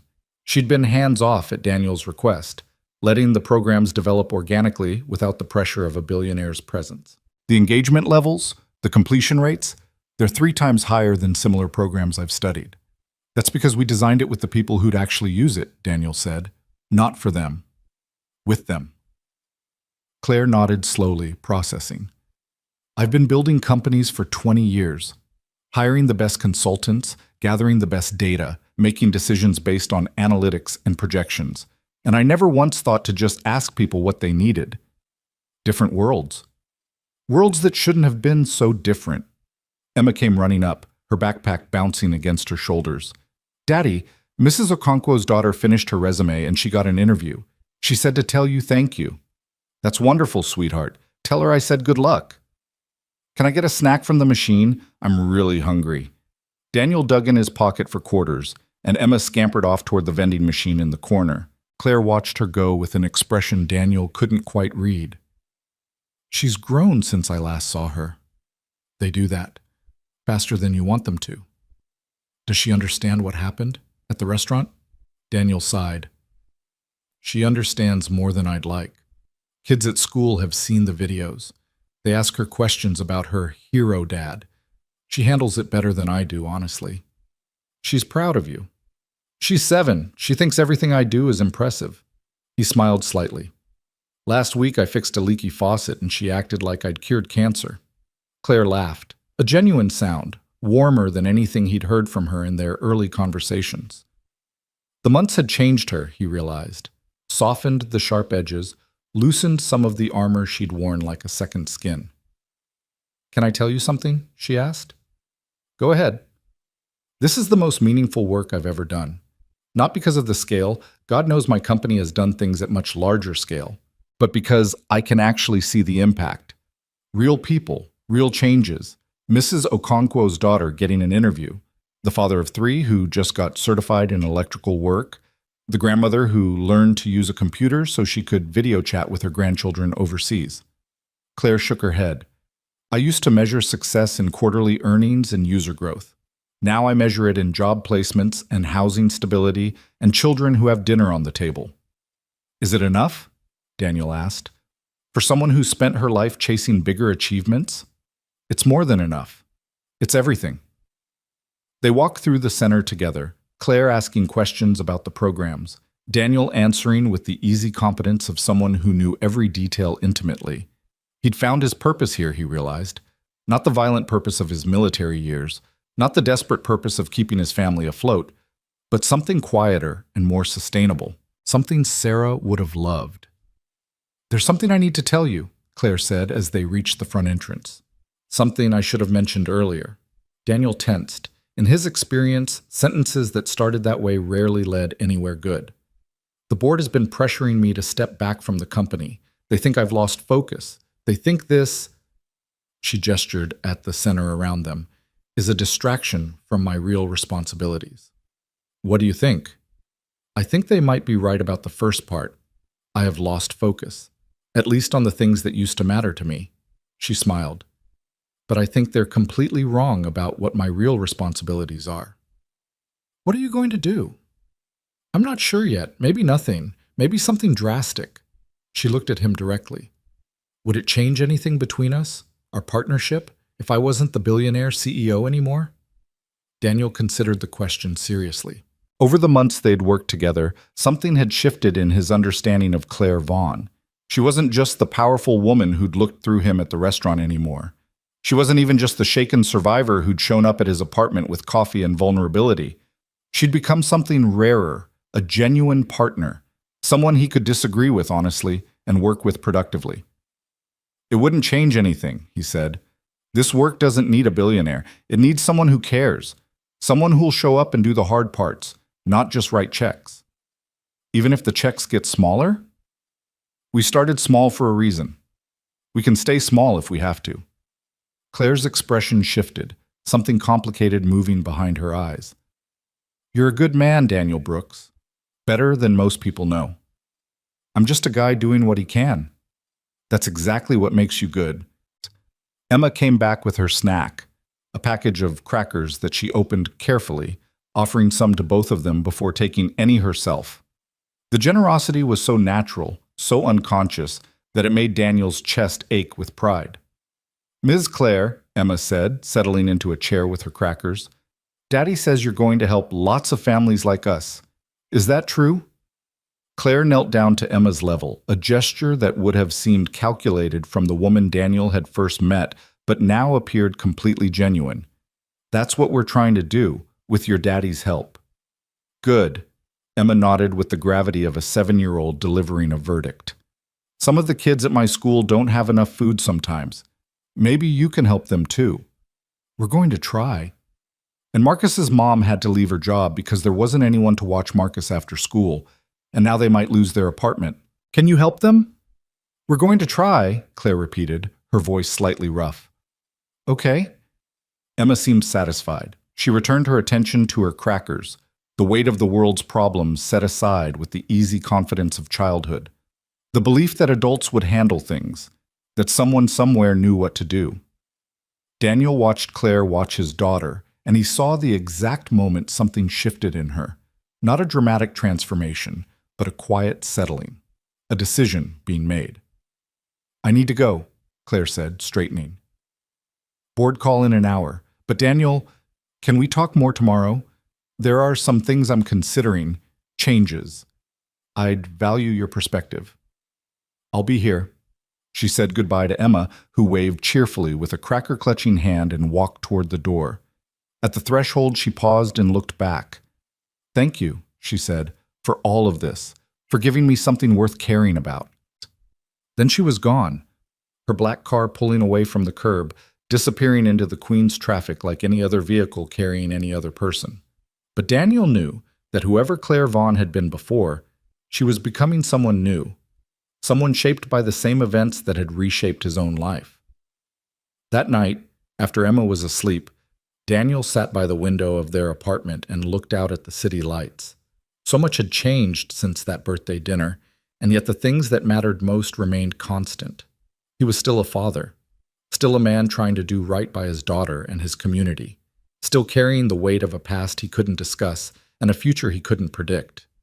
But now there was something else too, a sense of possibility, the feeling that the skills he'd developed in darkness could be used for something constructive, that the violence in his history didn't have to define everything that came after.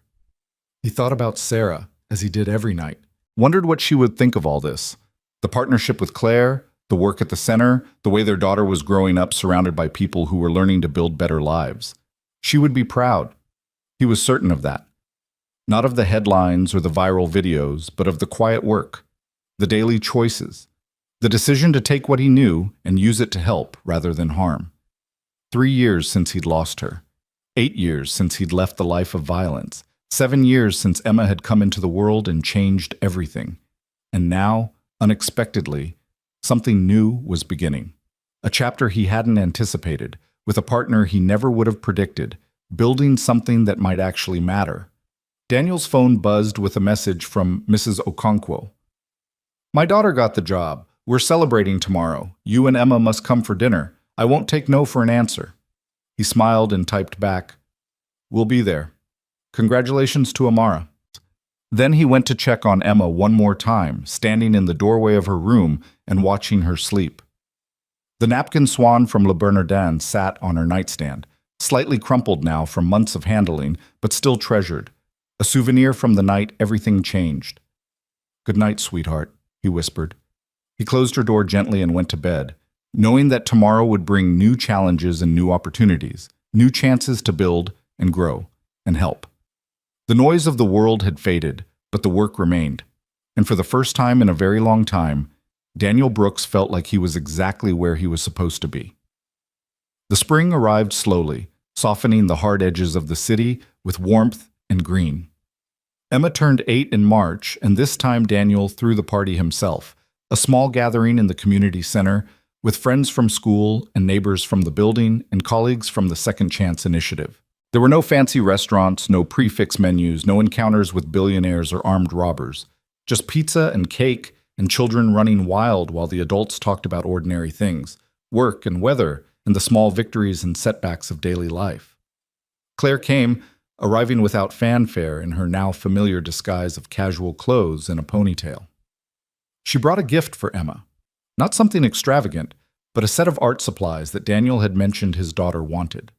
The thoughtfulness of it, the attention to what Emma actually liked rather than what money could buy, touched him more than any expensive gesture could have. Thank you for inviting me, Claire said, standing slightly apart from the main group, watching Emma open presents with barely contained excitement. Thank you for coming. I know it's not your usual scene. Nothing about my life is usual anymore. She said it without complaint, almost with wonder. The board accepted my restructuring proposal. I'm stepping back from day-to-day operations, focusing on the foundation full-time. That's a big change. It is. And it terrifies me, if I'm honest. I've been building that company for 20 years. It's been my identity. Without it, I'm not sure who I am. Daniel thought about his own transformations, from soldier to civilian, from husband to widower, from the man who dealt in violence to the man who built things with his hands. You figure it out, he said, one day at a time. You wake up and you do what needs doing, and eventually you look back and realize you've become someone new. Is that what happened to you? Something like that. Emma came running over, clutching her new art supplies to her chest. "Daddy, look! Ms. Claire got me the exact colored pencils I wanted, the ones with 64 colors. That was very nice of her. What do you say?" "Thank you, Miss Claire."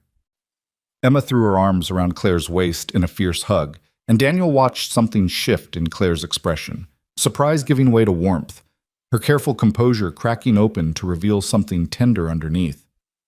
"You're welcome, Emma. I hope you create beautiful things with them. I'm going to draw you a picture," Emma announced, "of butterflies.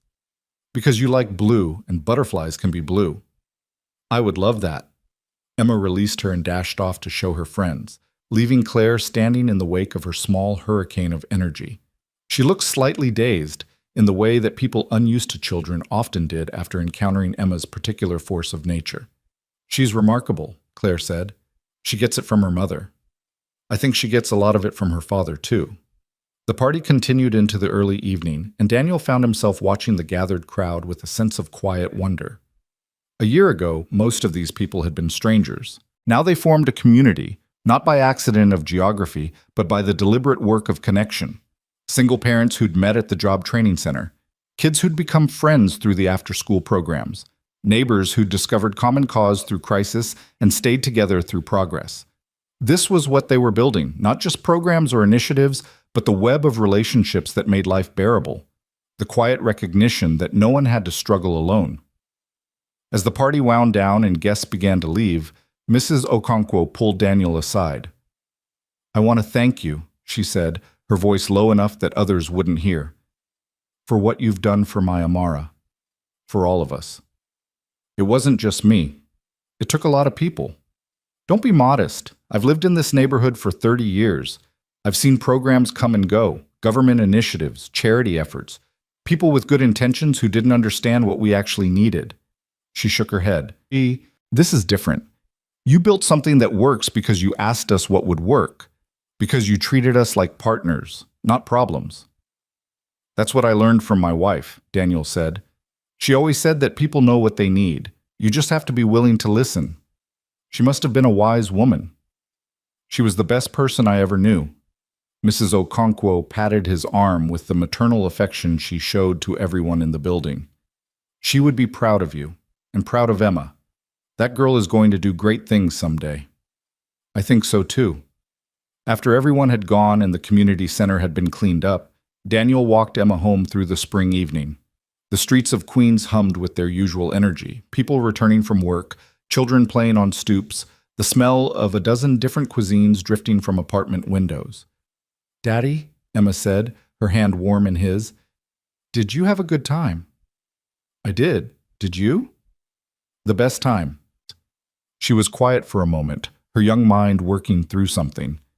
"Daddy, can I ask you a question?" "You can always ask me questions." "Why did you decide to help Ms. Claire after she was mean to us at the restaurant?" Daniel was surprised by the question and by the memory it surfaced.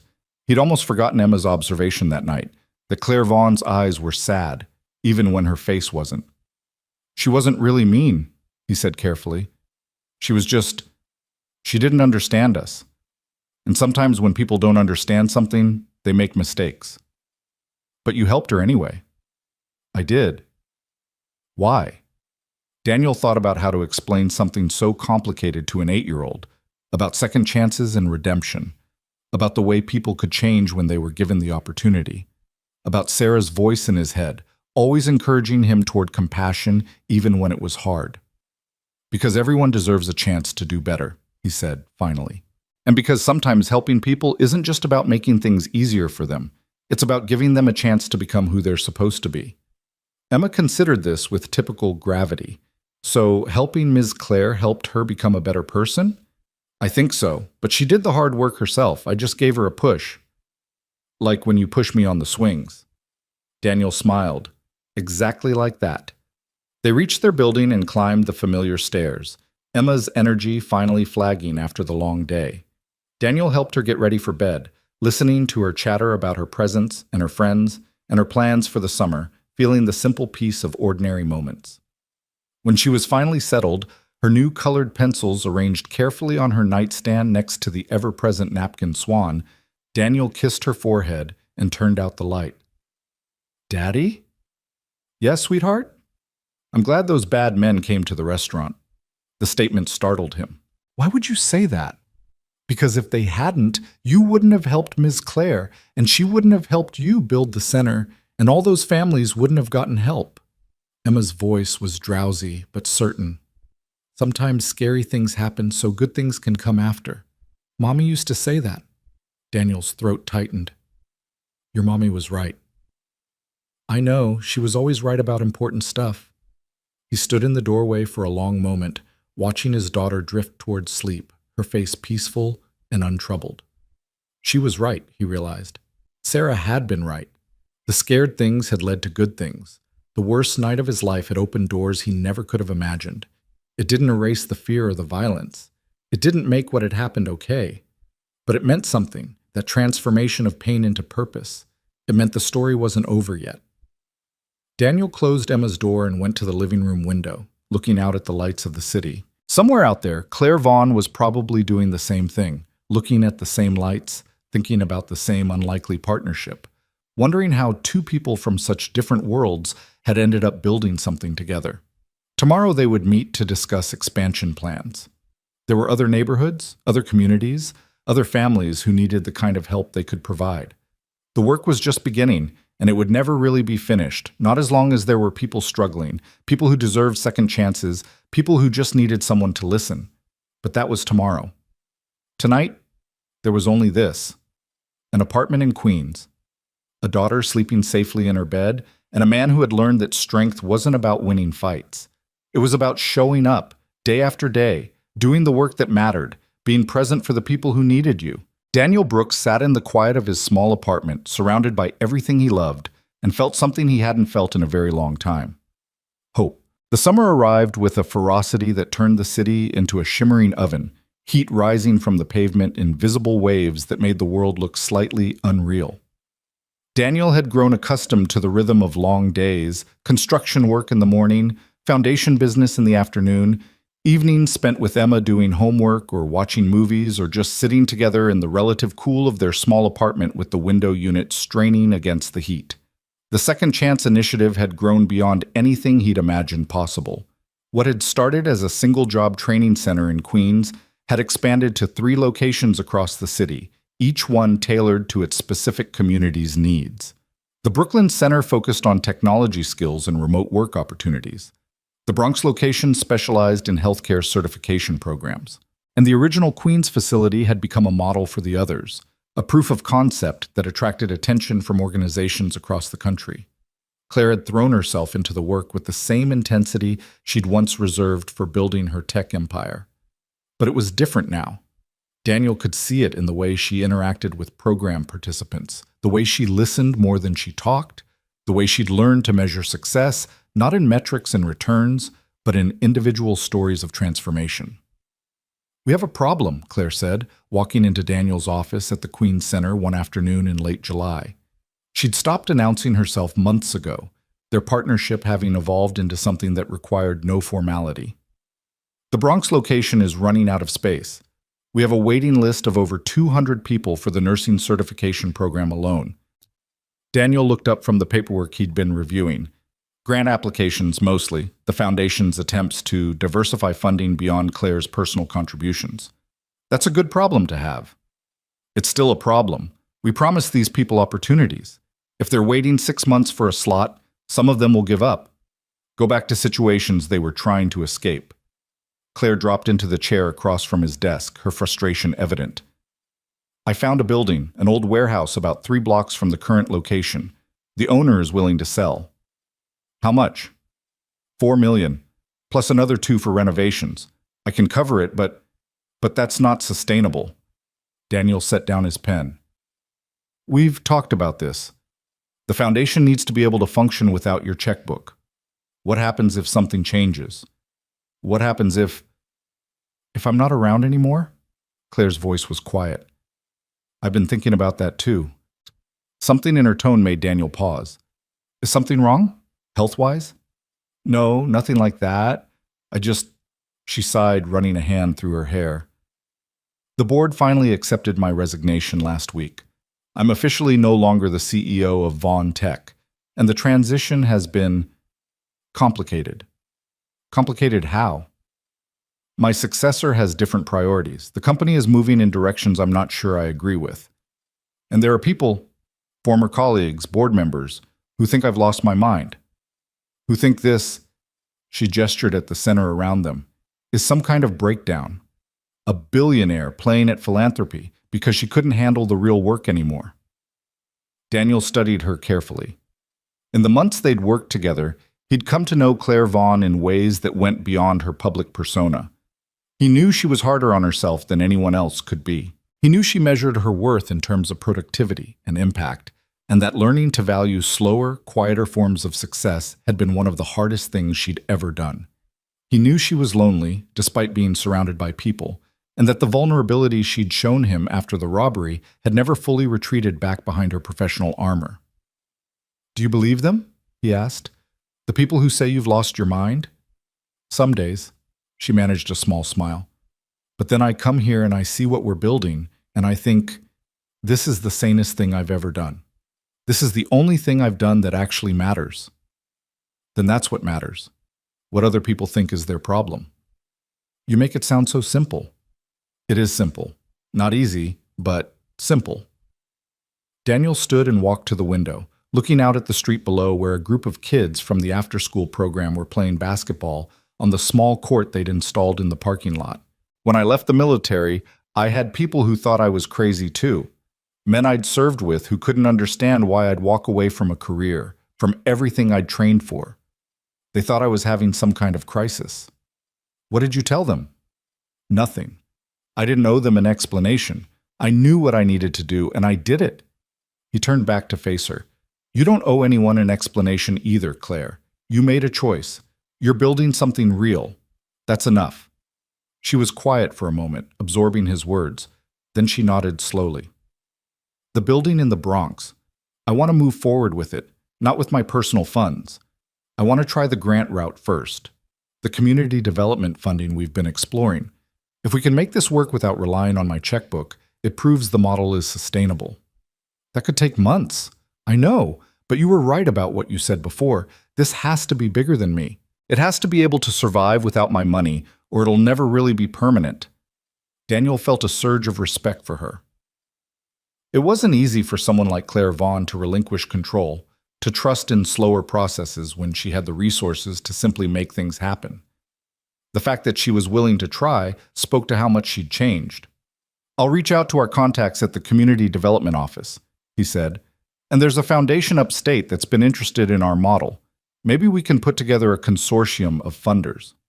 That's going to require a lot of meetings, a lot of convincing." "That's what I'm here for." He smiled slightly. "You focus on the vision. I'll focus on the practical stuff." Claire's expression softened. "I don't know what I would do without you, Daniel, and I don't just mean professionally. These past months, working with you, learning from you, it's changed me, in ways I'm still understanding." "You changed yourself. I just provided some perspective. Always so modest." She stood, smoothing her clothes with the automatic gesture of someone used to being constantly observed. "I should go. I have a call with a reporter from the Times. They're doing a story on billionaires who've abandoned their companies for philanthropy. Should be interesting. Try not to make too many headlines." "I make no promises." She paused at the door, turning back with an expression Daniel couldn't quite read. "There's an event next month, a charity gala, one of those insufferable affairs where rich people congratulate themselves for writing checks. But they've asked me to speak, and I thought, would you come? Not as my employee or my partner, just as a friend. I could use someone there who reminds me of what actually matters." The invitation surprised him. In all their months of working together, they'd kept things professional, friendly, but boundaried. This was something different. "I'll think about it," he said. "That's all I ask." After she left, Daniel sat alone in his office for a long time, watching the sun sink lower over the city. Something was shifting, he realized. The partnership that had begun as a practical arrangement, her resources, his perspective, was becoming something more complicated, something he wasn't sure he was ready for. Sarah's face rose in his memory, as it did whenever he stood at the edge of something new. What would she think of Claire Vaughn? What would she think of the man he was becoming 3 years after her death? He knew the answer, of course. Sarah would have wanted him to be happy, would have wanted him to embrace whatever new chapter was unfolding. She'd been generous that way, even at the end, when she'd made him promise to live fully after she was gone. But knowing what she would have wanted and being ready to actually do it were two different things. Daniel's phone buzzed with a message from Emma's babysitter. "All good here? Emma wants to know if you can pick up ice cream on your way home." He smiled despite his complicated thoughts. Whatever else was uncertain, that was constant. His daughter, waiting for him.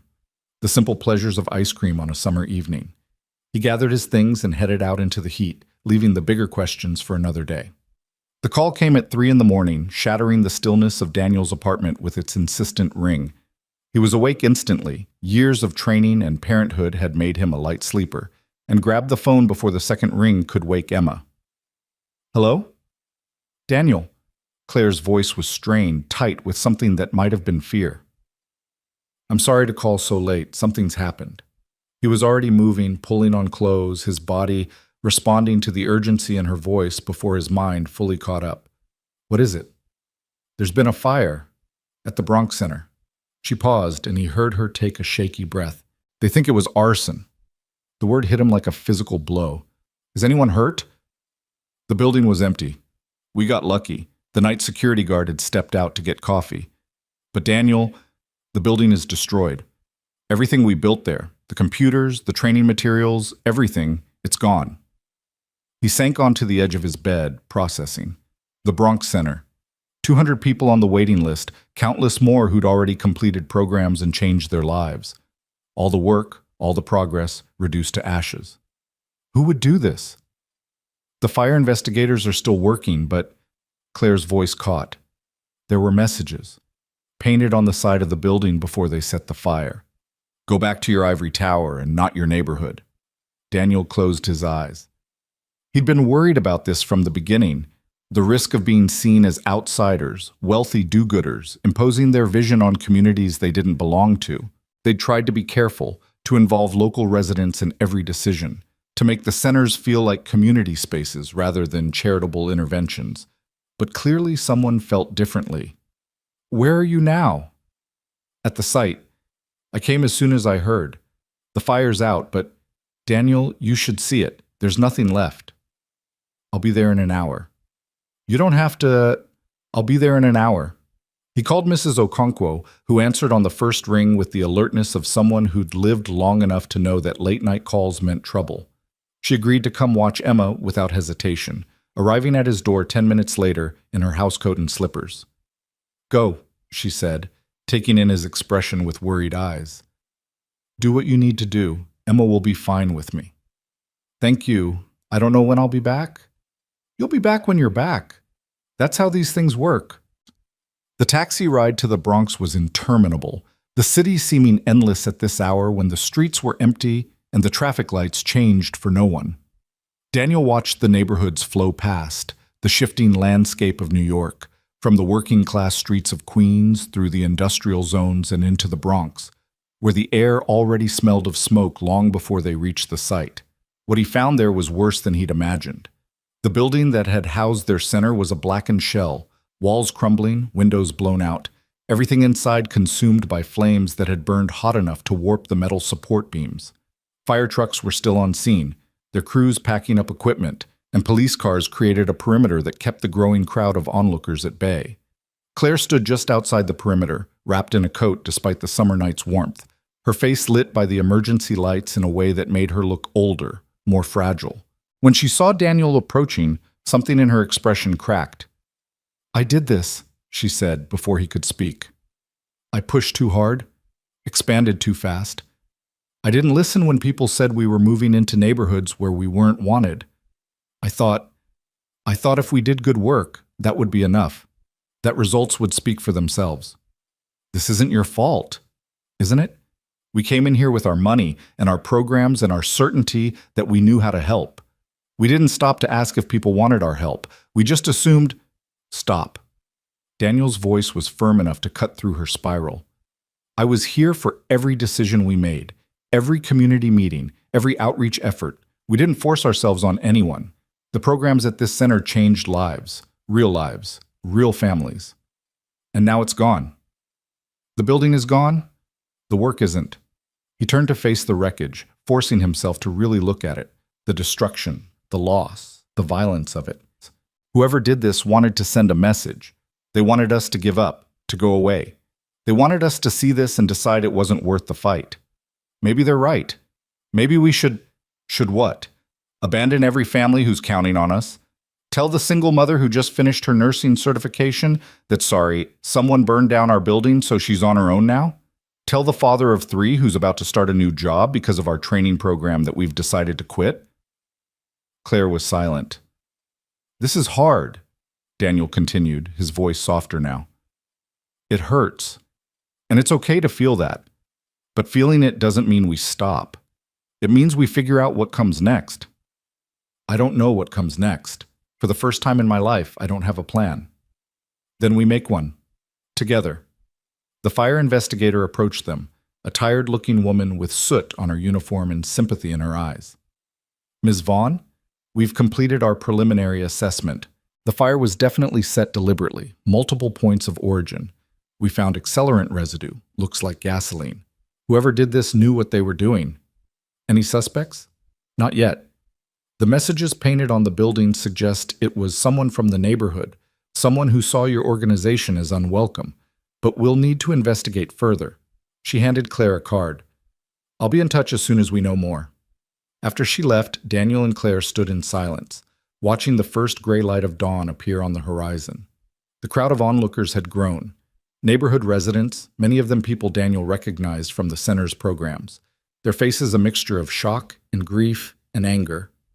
One of them approached, a woman in her 50s named Gloria, who'd completed the center's job training program 6 months ago and now worked as an administrative assistant at a local hospital. Her eyes were red with tears. Is it true? She asked. Everything is gone?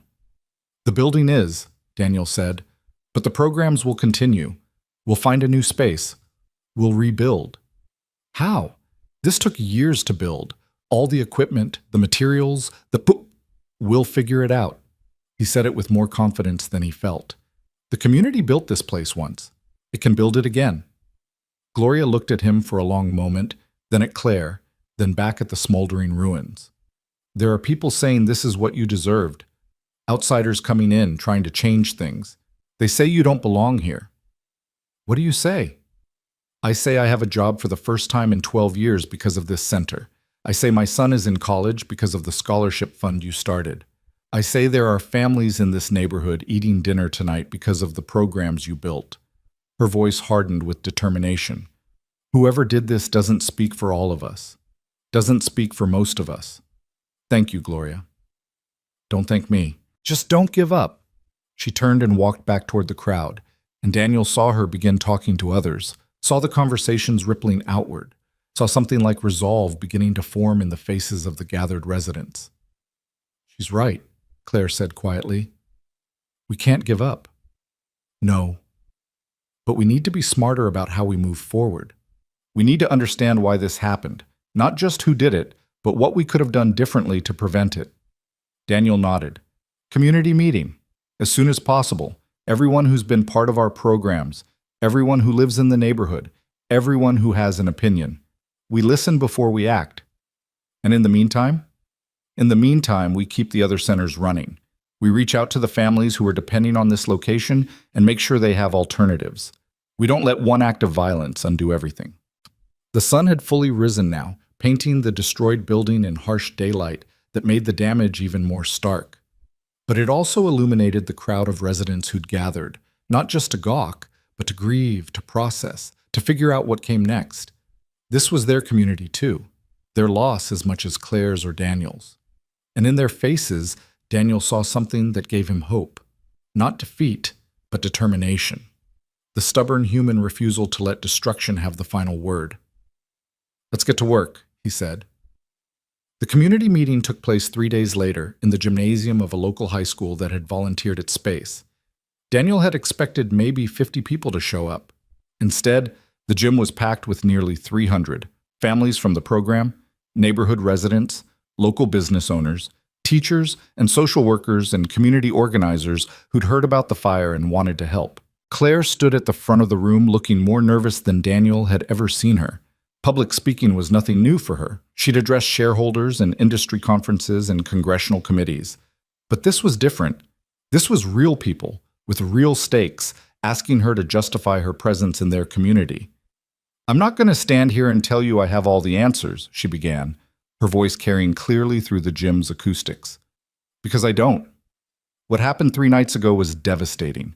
It was an act of violence against this community, against the families who've relied on our programs, against everyone who's worked so hard to build something meaningful here." She paused, scanning the crowd. "But before I talk about what comes next, I want to listen. I want to understand. Some of you have been part of our programs from the beginning. Some of you have never set foot in our center but have watched from the outside as we've grown. Some of you may even agree with the message that was painted on our building, that we don't belong here, that we should go back to wherever we came from." Her voice remained steady. "Whatever you feel, whatever you think, I want to hear it. Because we can't rebuild the right way unless we understand what we did wrong." A murmur rippled through the crowd. Then a man stood up near the back, middle-aged, wearing a Mets cap, arms crossed over his chest. "I'll tell you what you did wrong," he said, his voice rough with anger. "You came in here like you owned the place. Fancy buildings, fancy programs, fancy everything. And the whole time you didn't ask us what we actually needed. You decided, you and your money and your ideas about how to help poor people." "That's not to—" someone else started. "Let him finish," Claire said. "Please." The man continued. "My brother-in-law lost his business because of the gentrification your center brought. Property values went up, rents went up, and suddenly the bodega his family had run for 30 years couldn't afford to stay open. You talk about helping the community, but the community was doing fine before you showed up." "I understand your anger," Claire said, "and I'm sorry about your brother-in-law. That wasn't our intention, but impact matters more than intention. If our presence contributed to his losing his business, then we need to address that." "How? You going to write him a check? Make it all better with your billions?" "If money could fix everything, I would have done it already. But you're right, it can't. What I can do is listen. What I can do is learn. What I can do is make sure that as we move forward, we're working with the community instead of on top of it." Another voice spoke up, a young woman Daniel recognized from the job training program. "With respect, Mr. Hernandez, that's not everyone's experience. I was unemployed for 2 years before the center opened. Now I have a job. I can pay my rent. I can provide for my kids. And I'm not the only one. There are hundreds of us who've benefited from these programs." "Sure, some people got jobs," Hernandez shot back. "But for every one of you, there's someone else who got priced out. Someone who's had to move because they can't afford to live here anymore. You can't just count the wins and ignore the losses." The room erupted into competing voices, some defending the center, some attacking it, some trying to find middle ground. Daniel watched Claire navigate the chaos with growing respect. She didn't become defensive, didn't try to silence the critics, didn't retreat behind the authority of her wealth. Instead, she listened, really listened, with the focused attention she'd once reserved for business negotiations. When the noise finally subsided, she spoke again. "Here's what I'm hearing. Some of you have benefited enormously from our programs, and you're afraid that losing the center means losing those opportunities. Some of you have been harmed, directly or indirectly, by our presence here, and you feel like your voices haven't been heard. And some of you are somewhere in the middle, wanting to believe in what we're doing, but not sure if we're doing it the right way." Nods around the room. "I can't promise to make everyone happy, but I can promise to try harder to listen, to involve community voices in every major decision, to make sure that as we rebuild, we're building something that works for everyone, not just the people who walk through our doors, but the whole neighborhood." She paused. "Mr. Hernandez, would you be willing to be part of that process? To serve on a community advisory board that helps guide our decisions?" The question clearly surprised him. "Me? I just told you I think you should leave." "I know. That's why I want your perspective. If we're making mistakes, I need someone who'll tell me honestly. Not people who work for me, not people who benefit from my generosity. Someone who has every reason to hold me accountable." a long silence. Then slowly Hernandez nodded. I'll think about it. That's all I ask. The meeting continued for another 2 hours, gradually shifting from confrontation to conversation. By the end, they'd agreed on a framework for moving forward, a community advisory board with real decision-making power, a commitment to hiring local contractors for the rebuild, partnerships with existing neighborhood organizations rather than competition with them, and a fund specifically designated to help small businesses that might be negatively impacted by the center's presence. It wasn't perfect. Some people left still angry, still convinced that the foundation should pack up and leave, but more stayed to shake hands, to offer suggestions, to volunteer their time. The fire had destroyed a building, but it had also created space for something new, a genuine partnership that hadn't existed before. You did well tonight, Daniel told Claire as they walked out into the summer evening, the gym emptying behind them. I don't know if I did well, I just tried to listen. That's what doing well looks like. The old Claire Vaughn would have come in with a presentation and a strategic plan and tried to convince everyone she was right. This Claire asked questions and adjusted based on what she heard. The old Claire Vaughn never would have been in that room in the first place. She smiled tiredly. I don't know who I'm becoming, Daniel. Some days I feel like I'm losing everything that made me who I was. Maybe you're gaining something better. They reached the corner where their paths diverged. Claire toward the car that would take her back to Manhattan, Daniel toward the subway that would carry him home to Queens. The gala is this weekend, Claire said. The one I mentioned. Have you thought about it? He had thought about it, had gone back and forth a dozen times, weighing the arguments for and against, never quite able to settle on an answer. Emma has a softball game Saturday morning, he said, but I could probably make it to the evening event if what? If you're sure that's what you want, me there, I mean, not as a representative of the foundation, but as a friend. Claire's voice was soft. Yes, that's what I want. Daniel looked at her, really looked, seeing past the weariness and the doubt to something underneath, something that had been growing in the months they'd worked together, watered by shared struggles and late-night conversations and the kind of trust that only came from building something meaningful side by side. Then I'll be there. Claire's face brightened in a way that made something shift in Daniel's chest. Thank you. I know it's not your scene. Rich people in fancy clothes talking about how generous they are. But having you there, it would mean a lot. I'll try not to embarrass you. You could never embarrass me. They stood for a moment in the warm summer darkness, the city humming around them, something unspoken hanging in the air between them. Then Claire turned toward her waiting car, and Daniel headed for the subway. And the moment passed. But it didn't disappear entirely. It lingered, like the scent of smoke on clothes, like a question that hadn't quite been asked. 3 days later, Daniel found himself in a rented tuxedo at the entrance to a hotel ballroom that probably cost more to book for one night than his apartment cost for a year. The space was overwhelming. Crystal chandeliers, flower arrangements taller than Emma, waiters in white gloves carrying champagne on silver trays. The assembled crowd represented more wealth than Daniel had ever seen in one place, more even than that night at Le Bernardin. And in the center of it all, Claire Vaughn stood at a podium, looking both powerful and vulnerable in a deep blue gown that matched her eyes. We live in a world that measures success in numbers, she was saying, her voice carrying clearly through the ballroom's sophisticated sound system. Revenue, growth, market capitalization.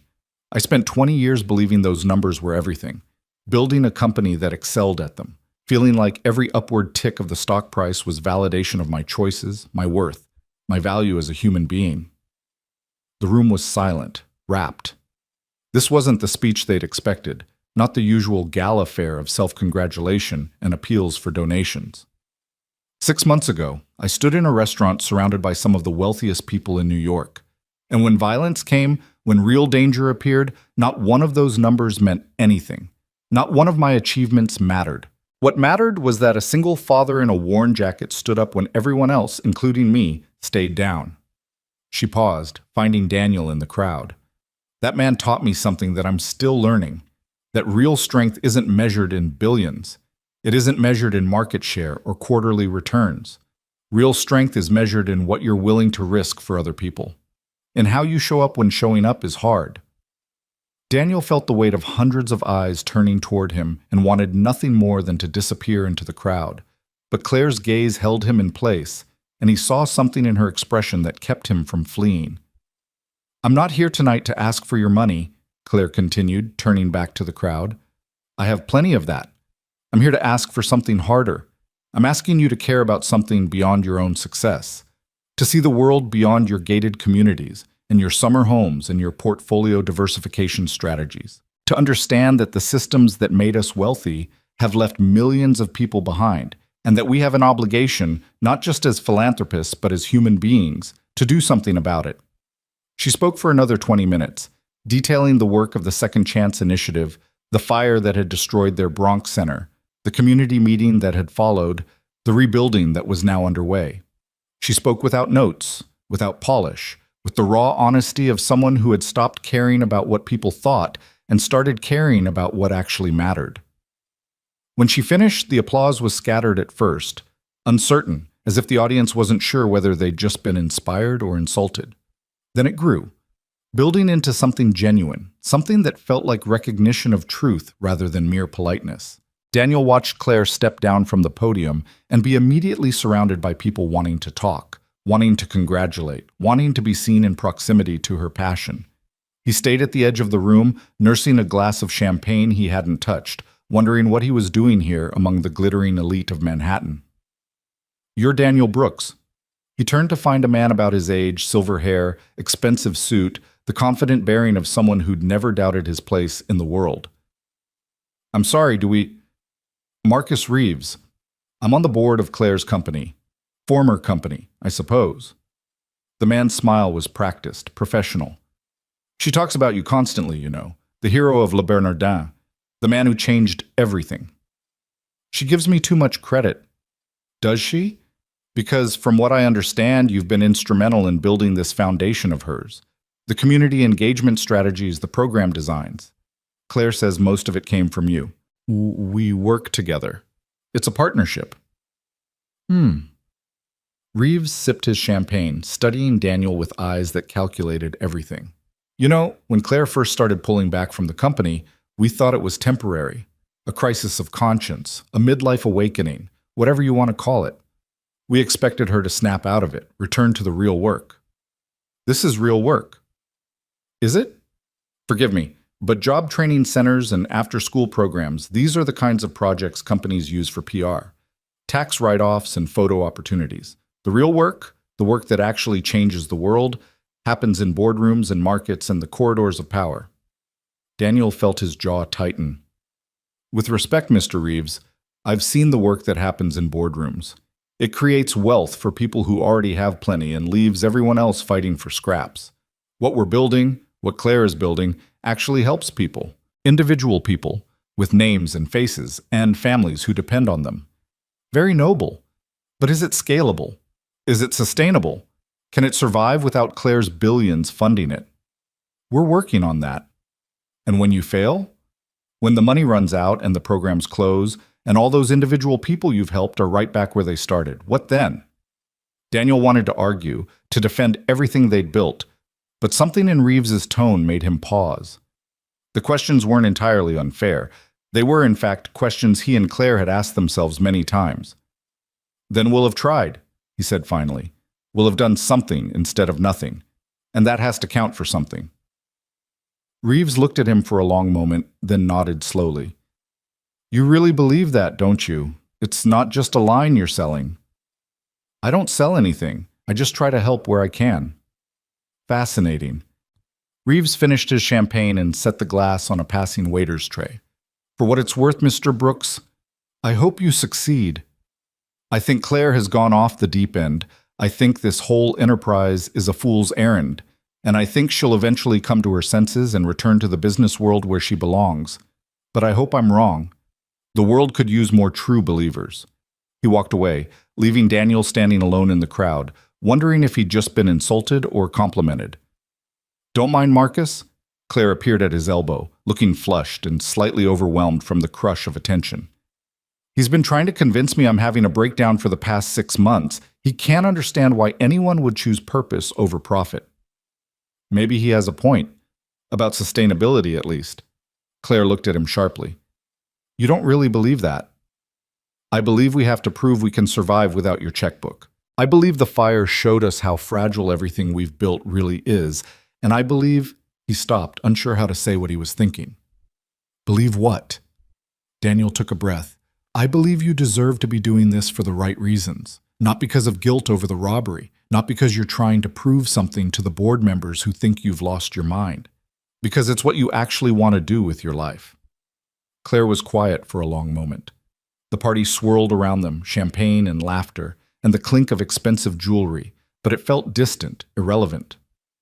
When I was up there giving that speech, she said finally, I looked out at all these people, people I've known for years, people I've done business with, people I thought were my peers, and I felt nothing. No connection, no belonging. They're strangers to me now, Daniel, all of them. And when you look at the people at the community center, I feel like I'm home. Her voice cracked slightly on the word.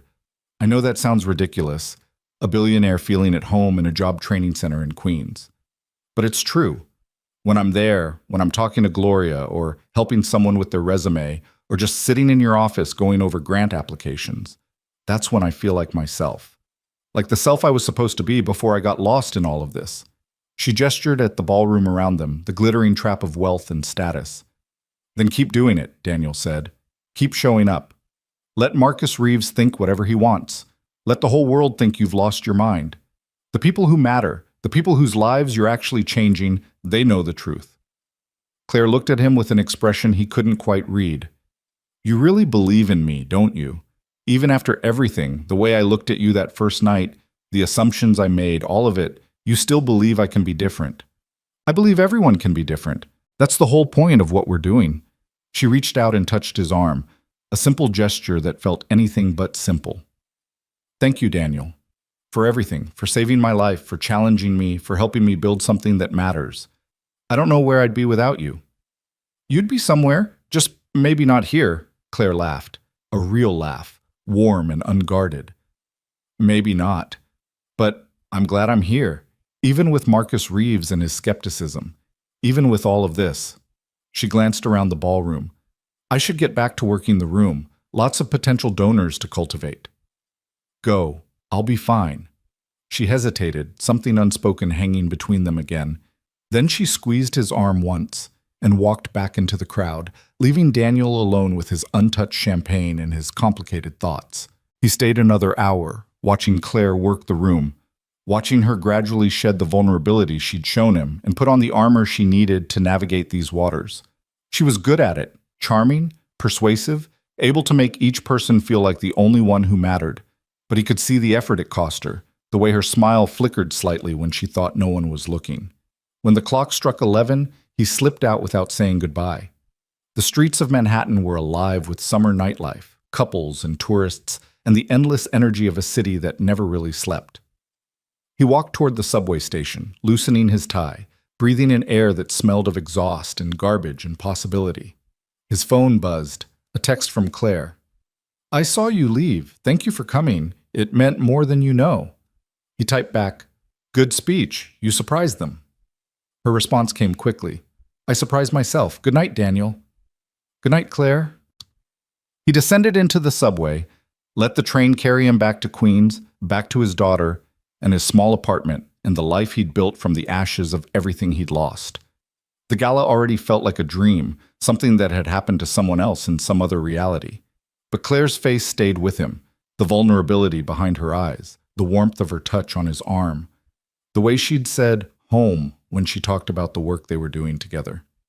Something was changing between them, something that went beyond partnership, beyond friendship, into territory Daniel hadn't explored since Sarah died. He didn't know if he was ready, didn't know if he would ever be ready. But for the first time in 3 years, he was willing to consider the possibility.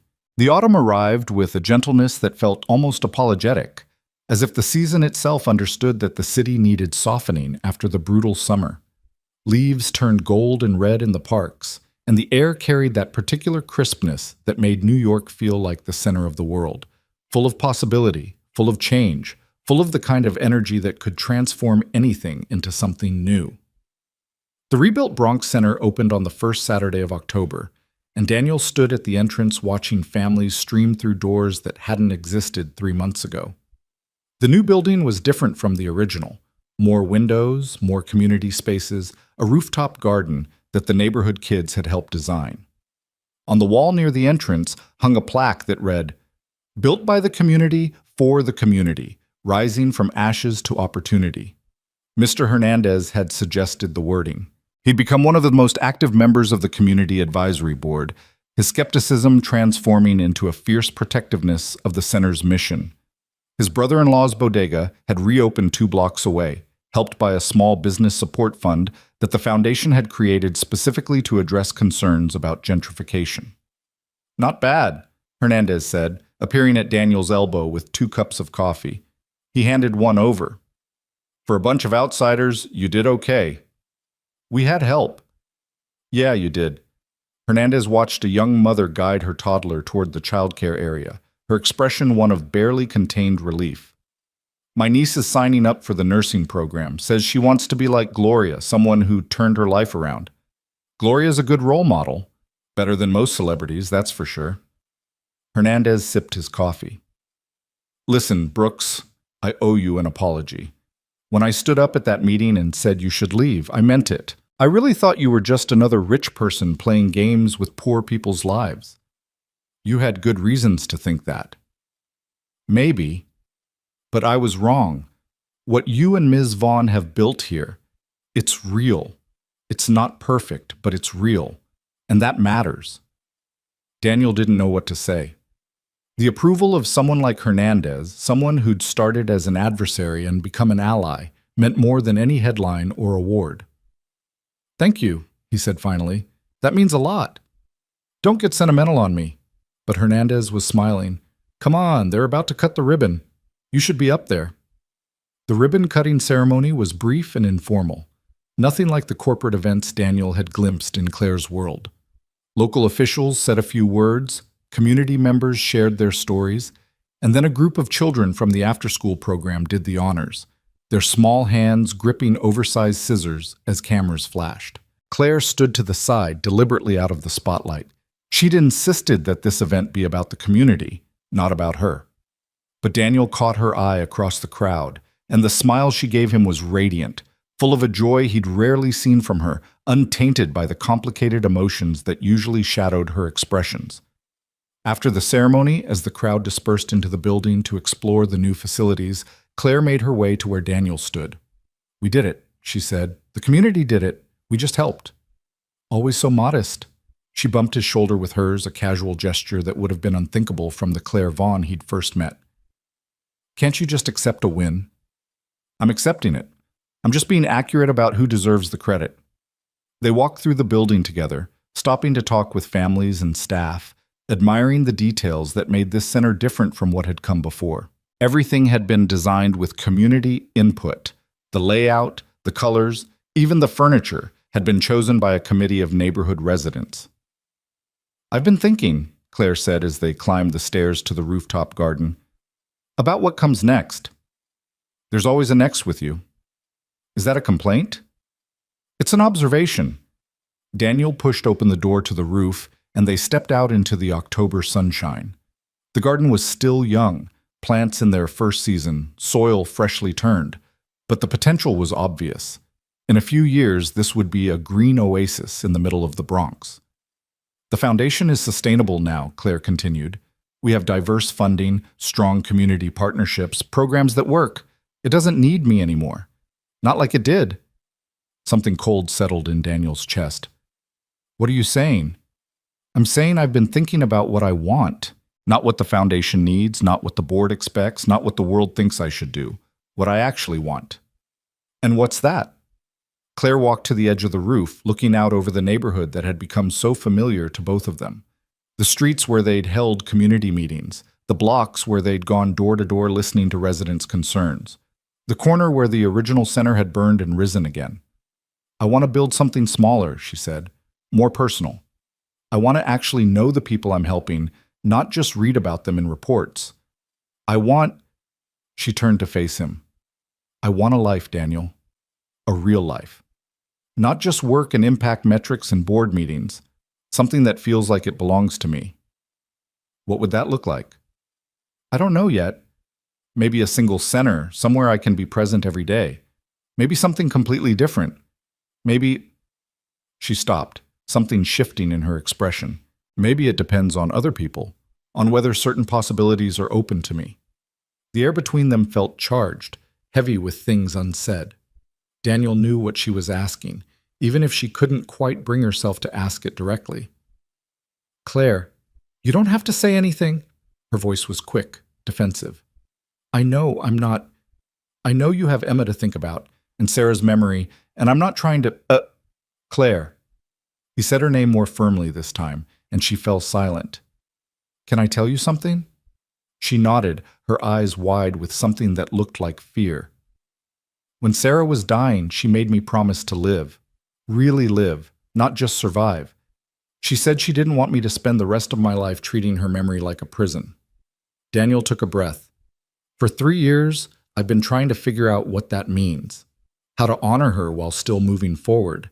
How to open myself to new things without feeling like I'm betraying everything we had. And I think she'd like you. The words came out simpler than he'd expected, but they were true. She'd like who you've become. She'd like how you listen to people, how you've learned to admit when you're wrong, how you've stopped hiding behind your money and started showing up as yourself. Claire's eyes glistened. I don't know if I deserve that comparison. You don't have to deserve it, it's just true. Daniel stepped closer, closing the distance between them. I've been afraid, Claire. Afraid that feeling something for someone new meant letting go of Sarah. Afraid that opening myself up again meant risking the same kind of loss. But lately I've been thinking, maybe the opposite is true. Maybe closing myself off is the real betrayal. Of Sarah's memory, of the promise I made her, of the life she wanted me to have. What are you saying? I'm saying... He reached out and took her hand. Her fingers were cold, trembling slightly. I'm saying I'd like to find out what this could be, if you're willing to be patient with a man who hasn't done this in a long time.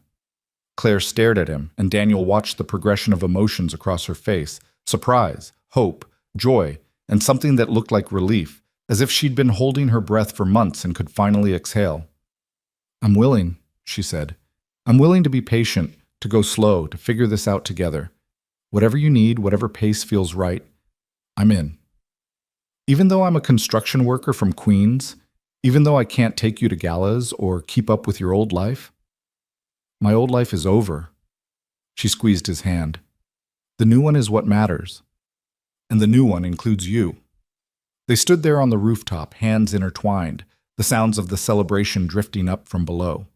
It wasn't a grand romantic gesture, no sweeping music, no dramatic declarations. Just two people who'd found each other through violence and loss, and the slow work of building something meaningful, finally acknowledging what had been growing between them.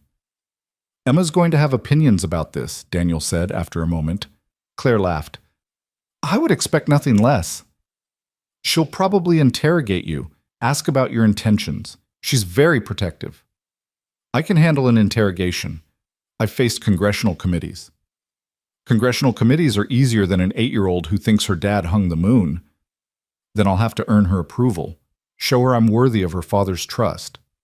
Daniel smiled. I think you're already most of the way there. She's been asking when Ms. Claire is coming to dinner again. Has she? She has opinions about my social life. Strong opinions. She thinks I need more friends. Smart girl. She gets it from her mother. They walked back down to rejoin the celebration, but something had shifted between them. A wall had come down. A door had opened. The work would continue, the challenges wouldn't disappear, but they would face it together now. Not just as partners in a foundation, but as something more. The winter that followed was the happiest Daniel could remember since before Sarah's illness. It wasn't dramatic. There were no grand gestures or sweeping changes, just a slow accumulation of small moments that added up to something real. Claire came to Queens for dinner every Sunday. She sat at Daniel's small kitchen table and ate the simple meals he cooked, and afterward she played board games with Emma while Daniel watched from the doorway, his heart full in a way he'd forgotten was possible. Emma, true to form, had subjected Claire to a rigorous evaluation. She'd asked questions about everything from favorite colors to political opinions, had demanded to know Claire's stance on various pressing 8-year-old concerns, like whether pineapple belonged on pizza and which was better, cats or dogs. Claire had answered every question with grave seriousness, and by the end of the evening, Emma had pronounced her verdict.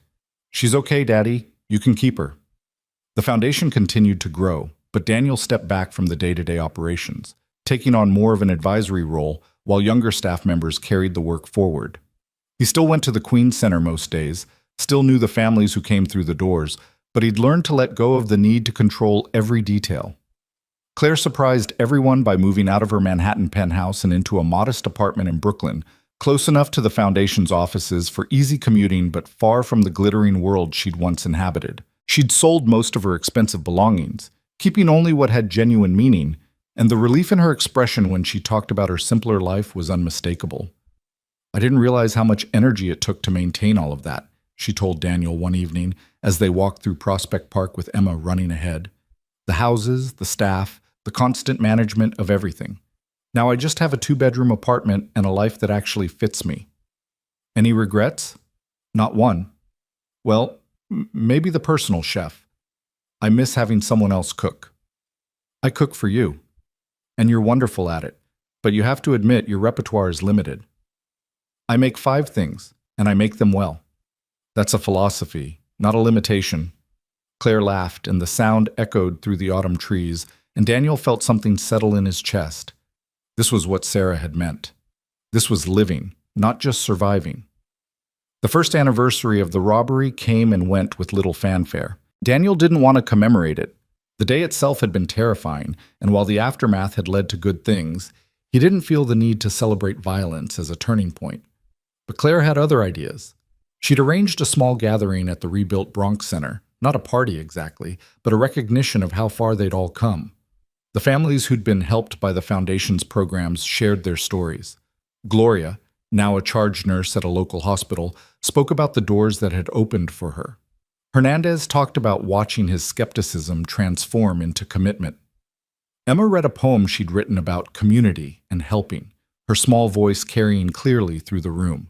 And then Claire took the microphone and said something that surprised everyone, including Daniel. "A year ago, I was the CEO of a tech company worth $14 billion. I had everything the world tells us we should want: money, power, influence, recognition. And I was miserable." She paused, looking out at the assembled crowd. "I was also blind to the struggles of people who didn't share my advantages, blind to the real costs of the systems that had made me wealthy, blind to the truth that was right in front of me, that the measure of a life is not what you accumulate, but what you contribute." She found Daniel in the crowd, and her expression softened. "A year ago, a man I had dismissed as unimportant taught me what real strength looks like. Not money, not power. The willingness to stand up when everyone else sits down. The courage to act when action is hard. The commitment to protect others even at cost to yourself." Her voice wavered slightly. "That man became my partner, my mentor, and eventually something more. And I will spend the rest of my life trying to be worthy of his example." The room erupted in applause, and Daniel felt his face grow hot. He'd never been comfortable with attention, and this was more than he'd bargained for. But then Emma grabbed his hand and pulled him forward, and Claire was there. And somehow the 3 of them ended up on the small stage together, an unlikely family formed by circumstances none of them could have predicted. "Speech!" someone called from the crowd. "Let Daniel speak!" He shook his head, but Emma was tugging at his sleeve, and Claire was smiling encouragingly, and eventually he found himself standing in front of the microphone with no idea what to say.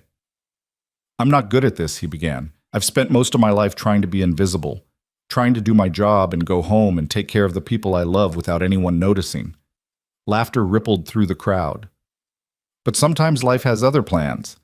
Sometimes you end up in situations you didn't choose, and you have to decide who you're going to be in those moments." He looked at Emma, standing beside him, with her poem still clutched in her hand. "I decided a long time ago that I would be the kind of person who stands up. Not because I'm brave, but because I couldn't live with myself if I didn't." He turned to Claire. What we've built here, the centers, the programs, this community, it's not because of me. It's because people decided to trust each other, to work together, to believe that things could get better. His voice strengthened. That's what I want everyone to remember. Not one act of violence, not one night in a restaurant, but the thousands of small acts that came after. The job applications and the study sessions and the mortgage payments made on time because someone finally had steady work. That's the real story. That's what matters. More applause. And then, mercifully, the attention shifted away from him as the celebration continued. Daniel stepped back from the spotlight, finding a quiet corner where he could watch without being watched.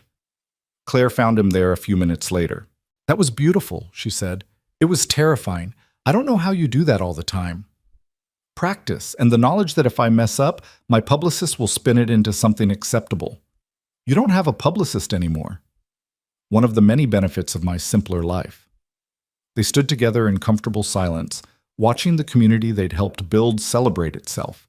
Emma had found a group of kids her age and was leading them in some complicated game that seemed to involve running in circles and shouting.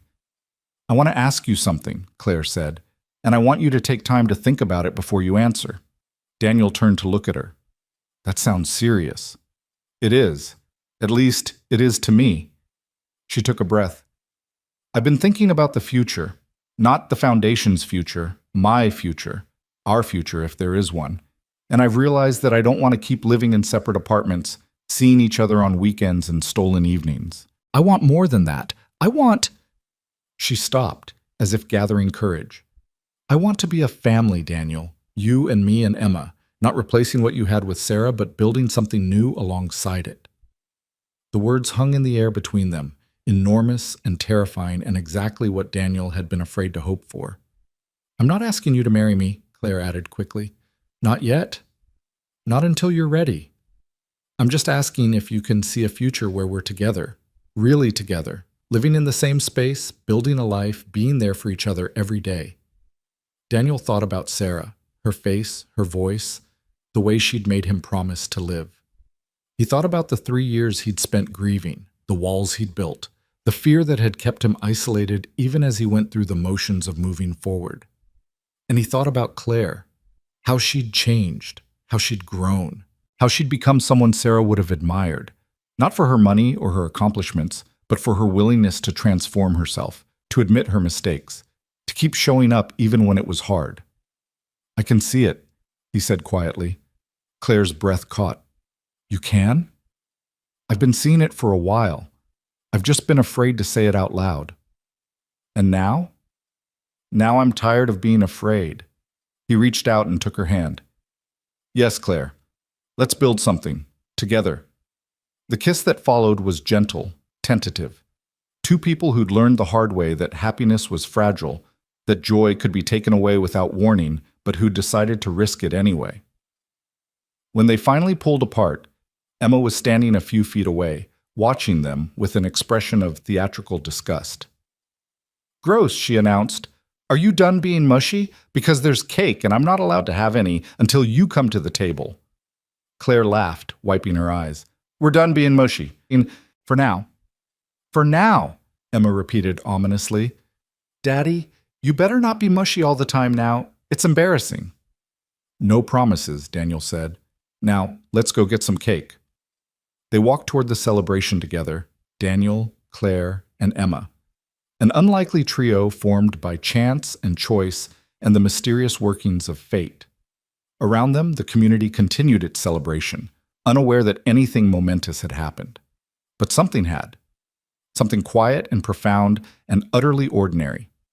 Two people had decided to take a chance on each other, to build a future together, to believe that happiness was possible even after loss. It wasn't the end of the story. It was really just the beginning. There would be challenges ahead, adjustments to make, compromises to negotiate, the complicated work of blending lives and expectations. Emma would have opinions about everything, and Claire would have to learn how to be a parent, and Daniel would have to continue the slow work of opening his heart after years of keeping it protected. But they would do it together, and that, Daniel realized, was what made all the difference. 3 years later, on a spring evening not so different from the one when they'd first met, Daniel stood in the backyard of a house in Queens, their house now, purchased together, a place with room for Emma to grow and space for the life they were building. Fairy lights hung from the trees, and the smell of grilling food filled the air, and the yard was full of people who had become family. Mrs. Okonkwo sat in a lawn chair, surrounded by her grandchildren, holding court as she always did. Gloria was there with her husband and their new baby, living proof of what second chances could accomplish. Hernandez manned the grill, arguing good-naturedly with Martinez from the construction site about the proper way to cook a steak. Emma, now 11 and absolutely convinced that she knew everything about everything, was organizing a complicated game for the younger kids, her bossy tendencies having evolved into genuine leadership skills. She caught Daniel watching her and rolled her eyes with the particular exasperation that preteens reserved for their hopelessly uncool parents. Claire emerged from the house carrying a tray of drinks, and Daniel watched her move through the crowd, stopping to talk with each group, laughing at someone's joke, kneeling down to admire a child's drawing. She was so different from the woman he'd glimpsed at that restaurant, so transformed that sometimes he wondered if they were even the same person. They were, of course. The core of her had always been there, waiting for circumstances that would allow it to emerge. The Ice Queen CEO had always contained this warmth. She'd just needed permission to let it show. "Hey." Claire reached his side and handed him a drink. "You're doing that thing again." "What thing?" "The thing where you stand on the edge and watch everyone like you're studying a painting. You're allowed to participate, you know."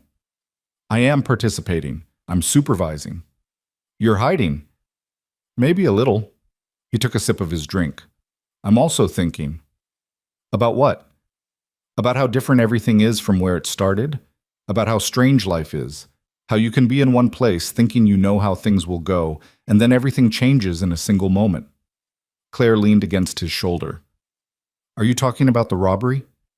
"Partly, but also everything that came after. Meeting you, building the foundation, falling in love again when I thought that part of my life was over." He looked down at her. "I never expected any of this, you know. I went to that restaurant to give Emma a birthday dinner. That was the whole plan, the whole dream. And look at you now. Backyard parties and fairy lights and a house full of people who love you." "A house full of people I love too. That's the part that surprises me most." Claire was quiet for a moment. Then she said, "I have something to tell you." "That sounds serious." "It's not serious, it's just, I wasn't sure when to bring it up, and now seems as good a time as any." She took a breath. "I've been talking to Emma about the future, about our family." "What about our family?" "She had some opinions, strong opinions, as you know she does about everything." Claire smiled. "She said she thought it was time, that we'd been a family in practice for long enough, and we should make it official." Daniel's heart beat faster. "Official how?" In response, Claire reached into her pocket and pulled out a small velvet box. She opened it to reveal a simple gold band. Nothing flashy, nothing extravagant, just a circle of metal that represented everything they'd built together. "I know this is supposed to be your move," she said. "I know there are traditions about who proposes and how and where. But I've never been very good at following traditions, and I've spent enough of my life waiting for permission to do what I want." She held the ring out to him. "Daniel Brooks. Will you marry me?" The backyard had gone quiet. Daniel looked around and realized that everyone had stopped what they were doing and was watching them. Mrs. Okonkwo with tears in her eyes, Gloria clutching her baby, Hernandez grinning like he'd been in on the secret, and Emma standing at the front of the group, her expression a mixture of excitement and anxiety. "Daddy," she said, "you're supposed to say yes. That's how proposals work." Daniel laughed, a sound that came from somewhere deep in his chest, a release of tension he hadn't realized he'd been carrying. "Is that so?" "Obviously. Ms. Claire asked me first, and I said it was a good idea, so you have to agree or you're outvoted. Democratic process at work." "Exactly." Emma crossed her arms. "So?" Daniel looked at Claire, at the woman who had transformed from a stranger into a partner, from a partner into something more. He thought about Sarah, who would have wanted this for him, who had made him promise to live. He thought about Emma, who deserved a complete family again. He thought about himself and the walls he'd finally managed to tear down. "Yes," he said. The cheer that went up from the assembled guests was loud enough to be heard 3 blocks away. Emma launched herself at both of them, and suddenly they were surrounded by hugging, crying, laughing people, and Daniel couldn't tell where he ended and his family began. Later, after the party had wound down and the guests had gone home, Daniel and Claire sat on the back porch with Emma asleep between them, her head on Claire's shoulder, her feet in Daniel's lap. The fairy lights still glowed in the trees, and the night was warm and soft and full of promise. "Thank you," Claire said quietly. "For saying yes?" "For everything. For standing up that night when no one else would. For giving me a chance I didn't deserve. For showing me what real strength looks like." She looked down at Emma, her expression full of a tenderness that still surprised Daniel sometimes. "For sharing your family with me." "Our family," Daniel corrected. "Our family." She smiled. "I like how that sounds." "Me too." They sat in comfortable silence, watching the stars appear one by one in the darkening sky. Daniel thought about the night at Le Bernardin, the fancy restaurant, the birthday dinner, the pink dress Emma had worn. He thought about the fear and the violence and the moment when everything had changed, and he thought about what had come after. The healing, the growth, the slow, patient work of building something meaningful from the wreckage of destruction. "You know what Emma said to me once?" he asked. "Right after the robbery, when she was trying to make sense of what happened." "What?" "She said that sometimes scary things happen so good things can come after, that her mother used to say that." Claire was quiet for a moment. "Sarah sounds like she was a wise woman." She was. And Emma was right. Good things did come after. He looked at Claire, at their sleeping daughter, at the house they'd built together. "Better things than I could have imagined. The best things." "The best things," Daniel agreed. He leaned back in his chair, one hand on Emma's ankle, the other reaching for Claire's fingers. The night settled around them like a blessing, and Daniel Brooks, single father, construction worker, hero of Le Bernardin, finally understood what Sarah had meant when she'd made him promise to live. Not just to survive, not just to get through each day, but to embrace what came, to risk love again, to believe that even after the darkest moments, there was light waiting to be found. He'd found it. Against all odds, through violence and loss and the long, patient work of healing, he'd found it. And he would never let it go.